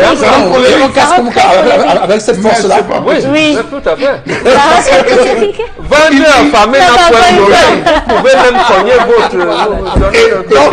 Donc ça veut dire que ça confirme que c'est 2 heures après seulement. Et que c'est pas 2 jours. Parce non, que ça peut être plus, monsieur Eric Fopoussi. Okay. Il peut avoir supporté. Je dis, mais c'est la tension. Je ne sais pas ce qu'il a cassé, ce qu'il était en main qu'il a cassé, mais c'est quelle c'est la tension. J'aimerais poser ça, une c'est l'autre question, chose. Eric. L'autre chose que je voudrais parler, monsieur Eric Fopoussi, c'est est-ce que nous ne sommes pas la face à 2 camps? Oui. Un camp qui lui dit, qui est en train ou qui veut dire, comme tu supportes le régime, voilà une image de ce qu'ils ont fait, de ce régime que tu supportes à faire à ton fils. Par exemple, je prends un exemple. Je ne suis pas en train de confirmer. Ça, c'est du complot, ça. Hein? Monsieur, Mais il faut tout envisager. Il faut tout envisager. On est en politique. On On est en politique. On lui dit, ok, regarde ce qu'on a fait à ton fils. Jusque-là, tu continues à supporter ce régime. Ça peut être un point d'interrogation. Un autre point d'interrogation, c'est de démontrer jusqu'à quel point lui-même, le père, est d'accord avec ce qui est en train d'arriver à son propre fils. Donc, il faut transcender cela, se rendre compte que moi, je ne pense pas, je lève ça comme hypothèse, mais sur le fond, c'est dit qu'au Cameroun, on ne respecte pas les droits. Si on peut laisser quelqu'un à plus de 2 heures, ne pas manger, plus de 2 jours, ne pas manger, le pousser à une colère comme celle-là, monsieur, il faut pousser. Ça, c'est un gars qui a fait au moins 1 ou 2 jours sans manger. Ok. Il a faim. Mais j'avais une question. Allez-y. J'aimerais savoir si les avocats de Michel Foto ne peuvent pas porter plainte pour la diffusion de cette image. Je ne sais pas. Bien sûr, ils peuvent. Parce que quand même, il est dans une situation, il est enfermé, c'est son intimité qui a été exposée sur les réseaux sociaux. D'accord, oui, mais il faut trouver la personne qui l'a fait. Hein? Oui, c'est facile, on remonte juste avec les adresses IP. Mais si c'est comme ça, on peut remonter sur nous qui ont diffusé ce matin sur Equinox. Attends, faut pas dire les choses comme ça. C'est facile à remonter. Non, mais ils peuvent remonter à nous. Nous, on s'interroge. Non, mais ils peuvent remonter à nous. On s'interroge. Voilà, tendance. Ça se passe même d'abord comment que les téléphones arrivent en prison. Non, mais quand tu vas en prison, pas de téléphone, pas de tu ne peux pas venir avec un objet qui peut blesser. Couteau, c'est une force de l'ordre qui a filmé tendance. Non, rien n'est... Il y a des hommes à prévenir. Moi-même, je suis souvent allé rendre visite Je aux veux dire, prisonniers. nuancez votre propos, dites que ça pourrait être Oui, ça peut être, ça voilà. peut être. Voilà. Il faut avoir une autorisation pour filmer. Parce qu'on vous défend dans les prisons du Cameroun avec les téléphones. Quand tu arrives, on confisque les téléphones. On confisque tous les objets. Parfois, tu as les boucles, on dit madame a enlevé. Un prisonnier peut prendre ça et blesser son frère. Les téléphones entrent déjà en prison. Parce que quand tu es en prison, tu n'as pas de téléphone. Aucun téléphone. C'est la prison qui est comme ça ou c'est la cellule? Non, c'est la cellule ou c'est la prison? Non, c'est la prison, on appelle ça prison, mais là, au secrétariat d'État à la Défense. Donc, c'est la cellule là-bas. Il a en cellule. Même en cellule, on n'entre pas avec les téléphones. On nous refuse. Moi, je suis allé dans les prisons, les cellules, le rendre visite à mes gens, mais on m'a jamais permis d'entrer. Non, mais le CED a été érigé en prison. C'est énervant. Oui. Ça a été érigé en prison. Vous qui l'empêchez de manger. Puisqu'on ne parvient pas à identifier le jour, est-ce qu'à ce moment où on filmait, c'était déjà une prison? Une prison, oui. C'est le ventre qui porte la tête. Parce que le décret présidentiel est arrivé. C'est le ventre qui porte la tête haut. D'accord. Donnez-lui à manger, pardon. Et ceux qui ont publié les images là, sur les réseaux sociaux, vous allez voir Dieu. Attendez. Non, mais au moins ça. Il faut avoir la crainte de Dieu. Non, au moins ça a aidé. Ça a aidé à ce qu'on dénonce cette pratique. Cette vidéo n'est pas que préjudiciable à Yves-Michel Fotso, ça lui est aussi profitable puisque nous en parlons pour dénoncer cette absence de respect de dignité humaine. C'est aussi ça, Eric. Oui. Où c'était mieux qu'on publie, où c'était pas mieux qu'on publie. Ce n'est pas seulement lui seul qui vit ça. Imagine un peu les enfants qui entrent en prison, qui n'ont personne. Non, où c'était mieux qu'on publie, où c'était pas mieux. Peut-être pour sauver certains enfants aussi, qui sont devenus les pingouins en prison parce qu'ils n'ont pas les gens qui viennent leur rendre visite. Voilà, les gens prisonniers là viennent faire les brutaliser. Voilà, on t'apporte tellement à manger comme ça, on dit que assez petit frère, tu es arrivé ici quand tu mandes dans le spaghetti. Tu sais combien d'années on a fait ici, man? Nous sommes à 10 ans. On ne nous a pas encore jugé. Donc, ce qu'on t'a donné, nous, on va chop ça. Oui, donc, ça fait froid au dos. C'est vrai. D'une part aussi, c'est bien comme ce n'est pas bien. Ça fait froid au dos parce que imaginez un Yves-Michel Fotso avec tout ce qu'on peut voir comme puissance qui vit ça. Qu'en sera-t-il du Camerounais lambda qui se retrouve en prison à Niobel-Akondengui? Je doute fort qu'il parle de la nourriture de là. Certainement, c'est la nourriture parce que rappelez-vous, lorsqu'on l'avait arrêté, on disait que c'était le traiteur qui venait lui livrer à manger. Oui, justement. Alors, je suppose que c'est une nourriture qui, en principe, devait passer, devait être filtrée avant de lui être servie. Donc, ce n'est pas le même contexte que les prisonniers. Non, mais ça peut permettre aussi d'extrapoler, élargir. Ça veut dire qu'on peut décider un matin de ne pas faire la cuisine.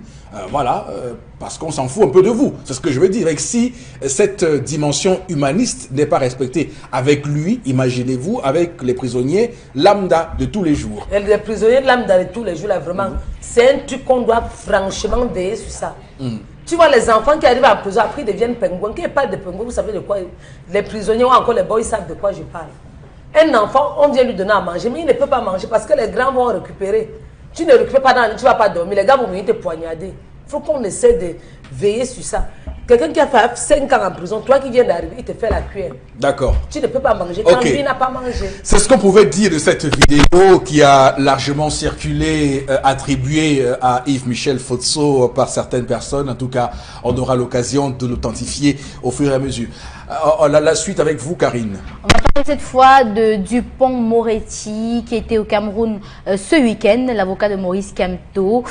Et lors d'une conférence de presse, l'avocat français a souligné que le Cameroun n'est pas un pays isolé et dans le monde, que le pays a ratifié un certain nombre de conventions qui, n'est-ce pas, qui l'engage d'un point de vue juridique. Il a rencontré, il a dit avoir rencontré le magistrat et le commissaire du gouvernement au tribunal militaire qui a dit ne rien connaître du dossier, qu'il fallait rencontrer le juge d'instruction et a précisé que ce dernier n'était pas là. Et en sortant de là, effectivement, il a rencontré le juge d'instruction qui a dit qu'il attendait pour trancher sa compétence parce que c'est l'un des problèmes soulevés par les requêtes de la défense, celui de la compétence du tribunal militaire, car le problème qui se pose est d'abord la compétence du tribunal militaire et ensuite l'arrestation arbitraire de la défense. Il a relevé que lors d'un échange avec Maurice Kamto, ce dernier a dit être ouvert au dialogue avec le président de la République. D'accord, très bien. Alors, la photo tout à l'heure, j'ai réagi de manière un peu, on va dire, abrupte, avec la première photo qui donne plutôt l'impression d'être en face d'un mannequin et pas d'un avocat. Bref, le problème fondamental au Bengan, c'est que cette arrivée au Cameroun de Dupond-Moretti a soulevé une question, celle des sorciers blancs. Beaucoup ont estimé que c'était une manière pour Camto et pour le MRC de montrer qu'au Cameroun, il n'y a pas d'assez bons avocats pour le défendre et qu'il fallait importer la meilleure main-d'œuvre, les meilleurs avocats ailleurs. Quelle est votre position sur ce débat, entre guillemets? Je ne sais pas si le collectif des avocats qui défendent Camto voulait des meilleurs avocats. Je ne sais pas. Je ne sais pas. Dans cela, je n'entre pas. Mais on voulait des avocats qui peuvent être partout parce que la politique, c'est aussi la diplomatie. C'est d'ailleurs l'histoire, la diplomatie et le droit. Et lorsque vous êtes dans cette configuration-là, vous pouvez chercher. Mais est-ce que ce sont ces avocats-là qui vont diriger le pool? Je n'en sais rien. Je parce qu'il y a eu ce débat-là. Oui, je comprends. Parce que il y a ceux qui défendent le pouvoir, qui estimaient que voilà, quelqu'un qui veut diriger le Cameroun, mais il veut diriger le Cameroun en ayant, pour ceux qui vont l'installer, les Blancs. Je prends le terme. Et puis, ceux qui défendent le MRC disaient que ceux qui leur font la leçon de cela sont ceux qui, par exemple, au Palais de l'Unité, ont pour cuisinier un blanc ou un chinois, pour ceux qui ont signé les APE. Enfin, il y a eu ce débat-là avec les rapports avec l'étranger. Je comprends le débat, mais oui. Et justement, que se passe-t-il avec l'équipe nationale de football, les Lions Indomptables? Oui. Voilà, les cas Michel et les autres qui nous ont amenés au quart de finale en 90, on avait bien fait de placer Niponiati, Valérie Niponiati, au-dessus d'eux, alors que Niponiati ne parlait même pas français, ni anglais. Bon. Est-ce que ce débat a lieu d'être? Mais justement, pourquoi pas? Ça a lieu d'être. C'est-à-dire, il appartient aux avocats de Camto. On a dit non. Nous avons voulu internationaliser notre défense pour des raisons, voilà. Jusque tous les jours, on interpelle le gouvernement camerounais pourquoi appeler les entraîneurs expatriés blancs au sein des Lions Indomptables. Donc, c'est tout, je comprends. Mais maintenant, leur tactique, c'est eux qui connaissent leur tactique et leur stratégie. Mais je ne suis pas sûr que ce sont ces avocats blancs qui siégeront comme, j'allais dire, ils ont dit qu'ils ne plaideront pas devant les tribunaux camerounais. Voilà, donc à ce moment-là, c'est pas condamnable. D'accord. Alors, Charles. Monsieur Eric Fopoussi, je soutiens votre thèse du sorcier blanc.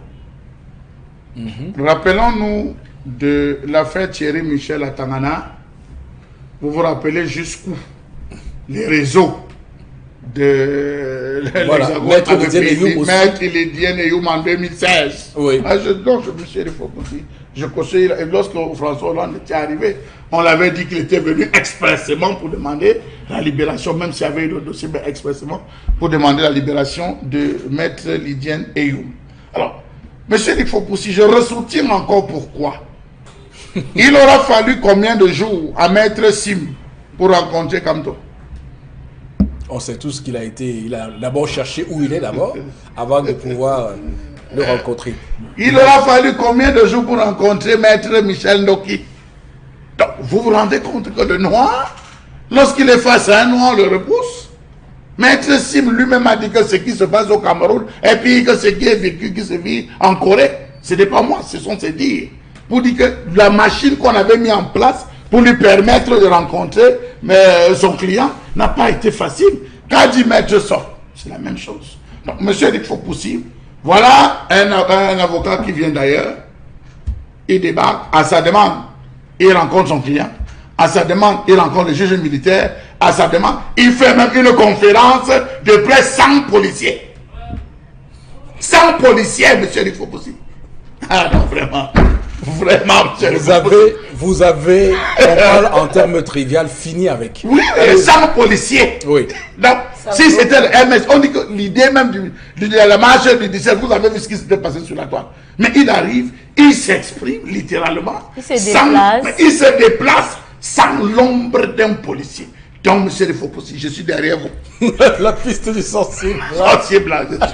On va terminer cette revue des réseaux sociaux. Alors, terminons la revue des réseaux sociaux par Cabral Libi qui se jette à l'eau et crée son propre parti politique appelé le Parti des 11 millions de citoyens, en abrégé les citoyens. On se rappelle que depuis quelques semaines, des tensions entre le parti du professeur Kouvondo Univers et le coordonnateur de 11 millions de citoyens est dans de vives tensions, et les tensions se font sentir. Vendredi dernier, Cabral Libi a rendu public un communiqué annonçant la création de son parti politique. Cabral Libi, qui après le rappel à l'ordre du recteur de l'université de Yaoundé 2, a été aperçu dans son bureau de travail avec à la main son premier dossier de la journée. Alors, quelqu'un demande si c'est sa voiture là-bas. Non, je ne sais pas. Voilà. Non, il ne peut pas voir. De toutes les façons, on voit très bien que il a un bon point. Il est d'un bon point. Voilà. Voilà. Mais attends, c'est mauvais d'avoir de l'argent aussi. Bombok. Non, c'est mauvais d'avoir de vivre bien. Non, vous savez c'est quoi mauvais. Vous savez. Mais justement, c'est ce qu'on disait tout à l'heure de Yves Michel Fotso. Oui. Vous êtes habitué à... non, il faudrait qu'on enlève, qu'on évite de créer les jalousies. C'est ça le problème. Il faut éviter. Ça devient... On va se dépasser. Pourquoi on commence à voir, mais il a un 4x4, il est dans un bon point, c'est quoi ça? Quand on dénonce ça, ça veut dire que maintenant, les problèmes qu'il relève sont relégués au second plan. Ça veut dire qu'en fait, c'est vous, on revient à ce que vous dites, Charles Amel. Ne nous amenez pas dans les problèmes de personne.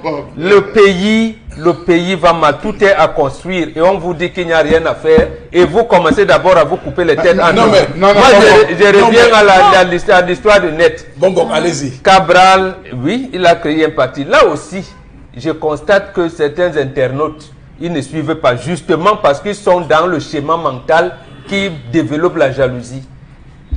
Est-ce que dans le rapport, dans la convention entre 11 millions et Univers, qu'est-ce qu'il a dit? Est-ce que le torchon brûle entre Cabral Libi et Nkoumvondo? J'ai dit non. Le torchon brûle entre les deux structures, ou alors brûler.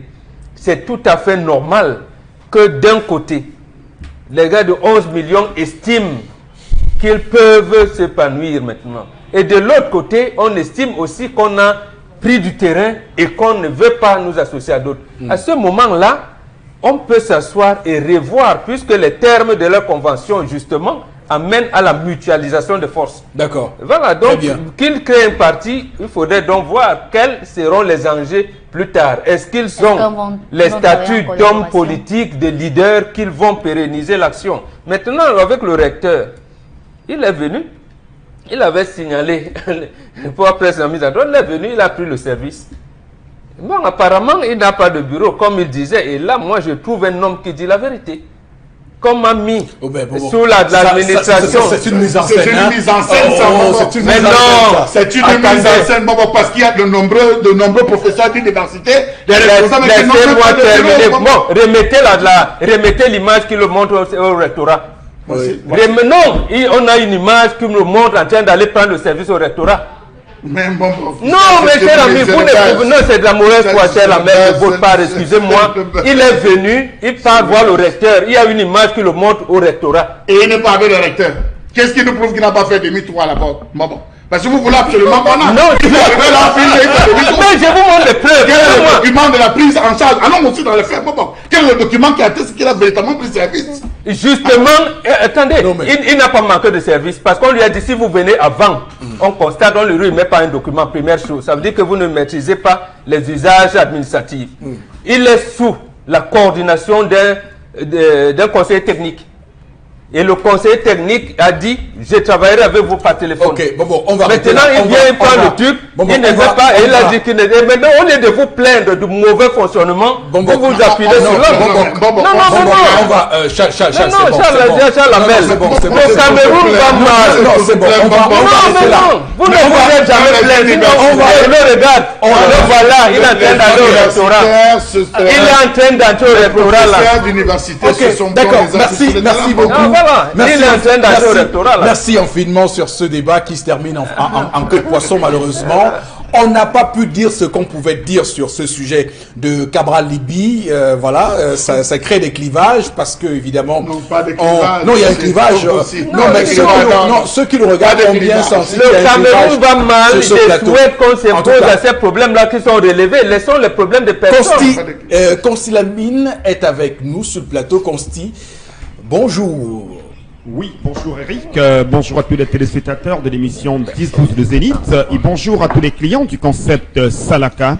La prévention et la sécurité routière étant des éléments importants de notre vie, voilà pourquoi ce matin nous revenons encore avec les gyrophares de signalisation pour essayer bien sûr d'attirer l'attention de tous les automobilistes qui nous regardent en ce moment. Et à ces automobilistes-là, je leur demande d'être les ambassadeurs des gyrophares de signalisation, bien vouloir remonter l'information tout autour de vous, parce qu'il y a encore des gens qui sont très ignorants, il y a encore des gens qui n'ont pas encore pris le train en marche, le train des gyrophares de signalisation. Et ce matin, nous allons revenir sur les avantages liés à l'utilisation d'un gyrophare de signalisation. Tenez-vous tranquille. Imaginez, vous êtes en plein axe lourd, vous êtes en plein carrefour dans la nuit, aux environs de 19h, dès que la nuit, bien sûr, se signale, vous avez une panne mécanique ou électrique. Vous voulez changer votre roue de secours, vous voulez bien sûr aller au petit coin, vous êtes obligé de garer votre véhicule, vous êtes obligé de garer votre moto, et pour éviter le pire, il y a un élément qui va alerter à plus de 200 mètres qu'il y a une voiture qui est garée dans les environs. Et cet élément, c'est bel et bien le gyrophare de signalisation. Oui, retenez bien sûr le nom, gyrophare de signalisation. Comme son nom l'indique très bien, il signale à plus de 200 mètres que vous êtes garé quelque part dans les environs. Ainsi, vous serez à l'abri d'un éventuel accident. Parce qu'on a vu encore sur nos axes lourds, on a vu encore sur nos routes des gens qui ont perdu leur vie, des gens qui ont perdu leur véhicule, qui ont perdu leur moto, parce qu'ils n'étaient pas visibles à distance. Et aujourd'hui, le concept Salaka vient avec son partenaire américain vous commercialiser les gyrophares de signalisation. Et je les conseille à tous les automobilistes, aux sociétés de transport public, aux sociétés qui font de la distribution, aux entreprises qui font dans les marchés publics, dans les travaux publics. Cet élément est très important pour vous. Alors, tout de suite, nous allons parler rapidement du prix. Vous l'aviez déjà vu à l'écran. Je rappelle à tous nos téléspectateurs que le prix de ce gyrophare de signalisation est bel et bien de 5 000. Un prix accessible à tout un chacun. N'attendez pas la fin du stock. N'attendez pas que le stock s'épuise pour dire si je savais. Non, c'est maintenant que vous devriez commander votre gyrophare de signalisation au prix de 5 000 francs seulement. Alors, le point de vente, pour ceux qui ont besoin directement de ce gyrophare de signalisation, vous pouvez vous rendre tous les jours de lundi à samedi de 9h à 18h du côté du magasin 1001 Tapis qui est situé en plein cœur d'Aqua. C'est en face du Palais d'Ika. Et ceux qui n'ont pas le temps de venir au magasin, vous pouvez appeler à nos numéros de téléphone et bénéficier d'une livraison à distance à travers nos numéros de téléphone. Alors, chers automobilistes, comme dirait quelqu'un, prévenir vaut mieux que souffrir. Que de souffrir demain en pleine route, il serait mieux aujourd'hui de commander ce gyrophare de signalisation que voici au prix de 5 000 francs seulement. Merci beaucoup et à tout à l'heure pour la suite du concept Salaka. Merci Consti. On va tout de suite prendre l'interpellation de ce matin. Madame, messieurs, on regarde l'élément réalisé par Cédric Chouna et ensuite nous faisons le commentaire en plateau. À tout de suite.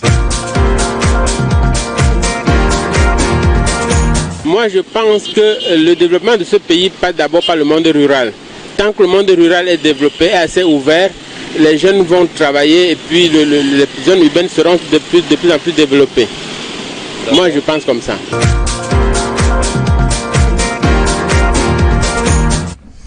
Développement du monde rural. Bon, Bengan, c'est une question qui nous est donc soumise ce matin. Je pense que presque tous les Camerounais le savent. Oui. Mais quand il dit monde rural, il parle de l'agriculture. Je pense, même aujourd'hui, on vous dit que le Cameroun est un pays agricole. Mais les réformes agraires nous ont amenés où? Et Jean-Marc l'a dit, l'État a pénétré en brousse. Pénétrer en brousse ne voulait pas dire qu'il va encadrer les paysans. Il a plutôt raté l'encadrement des paysans, malheureusement. D'accord. En tout cas, il y a un ministère dédié à cela, c'est le ministère de l'Agriculture et du Développement Rural. Voilà. Minader. Oui, est-ce que nos villages sont donc développés? D'accord. Et il y a un autre ministère désormais qui parle de développement local, qui pourrait également prendre en compte. Tout ça, c'est des mots. C'est des mots, Des mais mots qui rien n'avance. pas de signification. Au final. Madame, monsieur, voici la suite. Saviez-vous que 40 à 50% de la population est préoccupée par les vergetures? Heureusement, il y a Vergiturof, votre crème anti-vergeture fabriquée à base de plantes et de fibres naturelles. Vergiturof favorise la régénération cellulaire, stimule la production du collagène qui restaure l'élasticité de votre peau. Et en plus, les résultats sont visibles dès le 7e jour. Avec Vergiturof, vous ne cacherez plus jamais votre belle peau. Vergiturof repart et protège. Vergiturof, le miracle du cosmétique. Et pour en parler ce matin, nous sommes avec Miss Vergiturof. Bonjour et bienvenue. Bonjour Eric Fokoussi, bonjour à la grande équipe du Zénith, bonjour fidèles téléspectateurs. Oui, comme on l'a si bien dit, avec Vergiturof, vous ne cacherez plus jamais votre belle peau. C'est vrai qu'Eric, aujourd'hui, j'avais baptisé ces minutes de communication témoignage, mais malheureusement, elles n'ont pas pu être permissionnaires. Alors ça, vous le savez déjà. Vous qui souffrez des vergetures, vous qui avez longtemps souffert des vergetures, vous qui n'avez pas de souris, vous qui avez du mal à aborder des démembrés, vous qui avez encore du mal à aborder des mini-jupes, vous qui avez du mal à vous rendre à la plage, vous qui vous exclamez dans des taxis, dans des bureaux, dans des domiciles en CTM, AK. Est-ce que véritablement il y a un traitement contre les vergetures? Eh bien, je dis oui. Vergiturof est là pour éliminer efficacement vos vergetures. Vergiturof est là pour vous donner du sourire. Vergiturof est là pour vous permettre de vous rendre à la plage en maillot de bain. Vergiturof est là pour vous permettre de ne plus cacher votre belle peau. Alors, c'est quoi Vergiturof? C'est simplement cette crème miracle faite à base de fibres naturelles, de fibres d'élastine qui a pour but d'éliminer efficacement les vergetures sur l'ensemble du corps. Elle ne se limite pas à éliminer les vergetures sur l'ensemble du corps. Elle favorise la régénération cellulaire. Elle restaure l'élasticité de la peau, elle hydrate en profondeur et elle combat efficacement la cellulite, un véritable tout-en-un. Comment utiliser Vergiturof? Aussi simple, il vous suffira simplement de nettoyer la zone à traiter ou alors après un bain minutieux, prélever une quantité généreuse de produit que vous allez appliquer sur vos vergetures, masser, frotter, masser, frotter jusqu'à obtention d'une sensation de chaleur pendant 2 à 5 minutes jusqu'à obtention d'une sensation de chaleur. Répétez l'action 2 fois par jour. Ne l'associez pas aux produits éclaircissants, ne l'utilisez pas simultanément aux produits éclaircissants, ne l'associez pas aux produits hydratants sur des zones à traiter, appliquez uniquement Vergiturof. Par ailleurs, avant de commencer l'utilisation de Vergiturof, prenez la peine de filmer avant et après, car c'est vous qui appréciez les résultats. Alors, combien coûte Vergiturof? Pour le sourire que Vergiturof donne aux femmes dans le monde entier, la crème coûte 6 500 francs. Pas 6 550, pas 6 600, 6 500 francs. Ici, je vais vous citer quelques points de vente.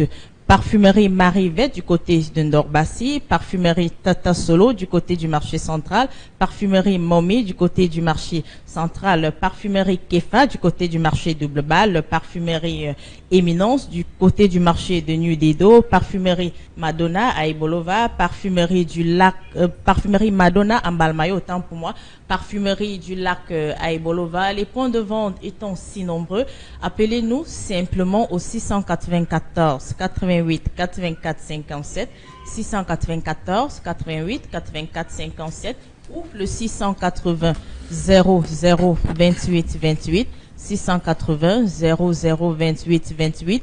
Dites-nous dans quelle ville vous vous trouvez, dans quel quartier vous vous trouvez et nous allons vous envoyer dans le point de vente le plus proche. D'accord. Merci Eric. Merci beaucoup à vous, Miss Vergé-Turoff sur Equinox Télévision ce matin. Madame, Messieurs, la suite avec quelques messages envoyés par vos soins parce qu'on va prendre le pouls de la situation dans l'opinion qui nous regarde ce matin avec vous, Karine Santia. Dites à Paul et ses gens de ne pas perdre le temps aux Camerounais parce qu'on a notre pays à construire, et ils n'ont rien à faire que de voler la sueur des dignes fils du pays. C'est Jules de Yaoundé qui nous écrit ce matin. Un autre téléspectateur, l'école aux écoliers, la politique aux politiciens, les jeunes doivent même se questionner et faire la politique, car dans toutes ces crises politiques prétendent se battre pour eux. D'accord. En tout cas, on le voit très bien avec ce qui se passe dans le cas Cabral Libye. Il y a beaucoup d'instrumentalisation et d'ailleurs, c'est la raison pour laquelle, Moro Bengan, vous avez bien fait ce matin de repréciser les choses en ce qui le concerne, parce que il y a au Cameroun un vent d'intolérance qui est en train de se mettre en place. Les gens n'acceptent pas que d'autres évoluent. Par exemple, Cabral Libye n'est plus le même. Les Camerounais doivent désormais l'intégrer. Il a été candidat à une élection présidentielle. Il a été à 2 doigts d'être président du Cameroun. Donc, il n'est plus le même. Il ne peut plus être le même. Lorsqu'on a vécu de telles émotions, on n'est plus le même parce qu'une campagne électorale, ça a un impact sur un individu. Donc, on ne peut pas être le même. Et donc, les Camerounais doivent comprendre cela. Il n'est plus le Cabral Libye qu'on avait avant. C'est bien cela, Moro Bengan. Oui, absolument. Vous aimez souvent prendre l'exemple de la France, Besancenot, qui était un facteur. Il distribuait le courrier. Mais quand il s'est présenté à l'élection présidentielle en France, je pense d'abord contre Mitterrand, même dans son lieu de service, c'était plus le même. Et même ses patrons, lui ont même interdit d'aller en vélo, d'aller en vélo, malgré son idéologie qui était pro l'extrême gauche. Voilà, l'extrême gauche, on lui a dit non, vous avez osé, non, plus de vélo.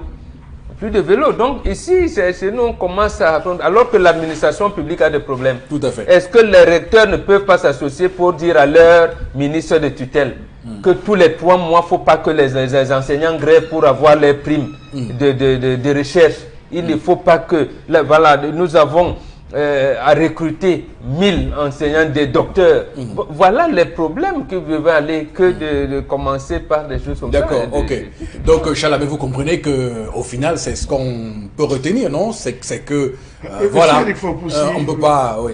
Je ne vais pas à l'encontre de ce qui est dit. Donc ça, c'est normal. Toute personne qui est arrivée, qui a participé à une élection présidentielle, c'est normal que la preuve, on s'offusque que la deuxième personnalité, celle qui est arrivée deuxième, se retrouve aujourd'hui derrière les barreaux. On s'en offusque. Donc, juste pour dire que on ne peut pas dire une chose sans contraire. D'accord. Mais permettez-nous de faire juste une analyse aussi froide, aussi simplement et froide de ce qu'on voit, c'est tout.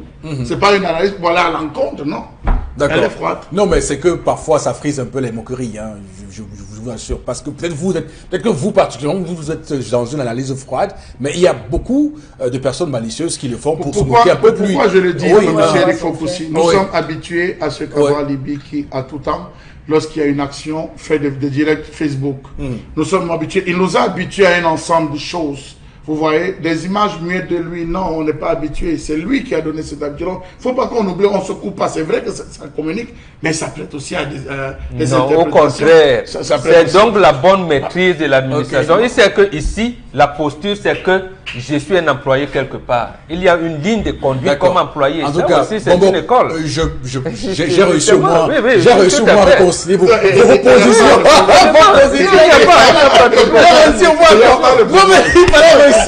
À retrouver ça. Oui, ce qui me plaît sur l'homme noir, c'est que l'homme noir aime voir son frère marcher avec les babouches. Le jour que le frère porte le tennis, il va te dire que c'est celui qui donne le devant. C'est comme ça que vous faites. On va dire que ce n'est pas simple. L'homme noir aime pour te voir marcher dans la rue. Justement, ce n'est ni la position de Chalamel, ni celle de Moro Bengan. Non, c'est mon point de vue. Oui, non, mais... Oui, non, je comprends. Oui, par rapport à ce que les gens écrivent pour insulter Cabral. Voilà, donc arrêtez d'insulter Cabral. Vous-même, vous n'êtes pas comme l'année passée. Moi, je ne suis pas comme l'année passée ou l'année surpassée. Oui. Il y a quelque chose qui a changé sur moi. Très bien. Mon fils. On va tout de suite vous remercier, Karine. On va prendre Consti Lamine une fois de plus, qui est au plateau B avec nous. On parle de Vambio Oméga 3. Consti, c'est à vous. Hein. Bien entendu, nous parlons une fois de plus du concept Salaka avec la présentation et la commercialisation de ce complément alimentaire d'origine américaine. Bel et bien, le Vambio Oméga 3, encore appelé Fish Oil en anglais.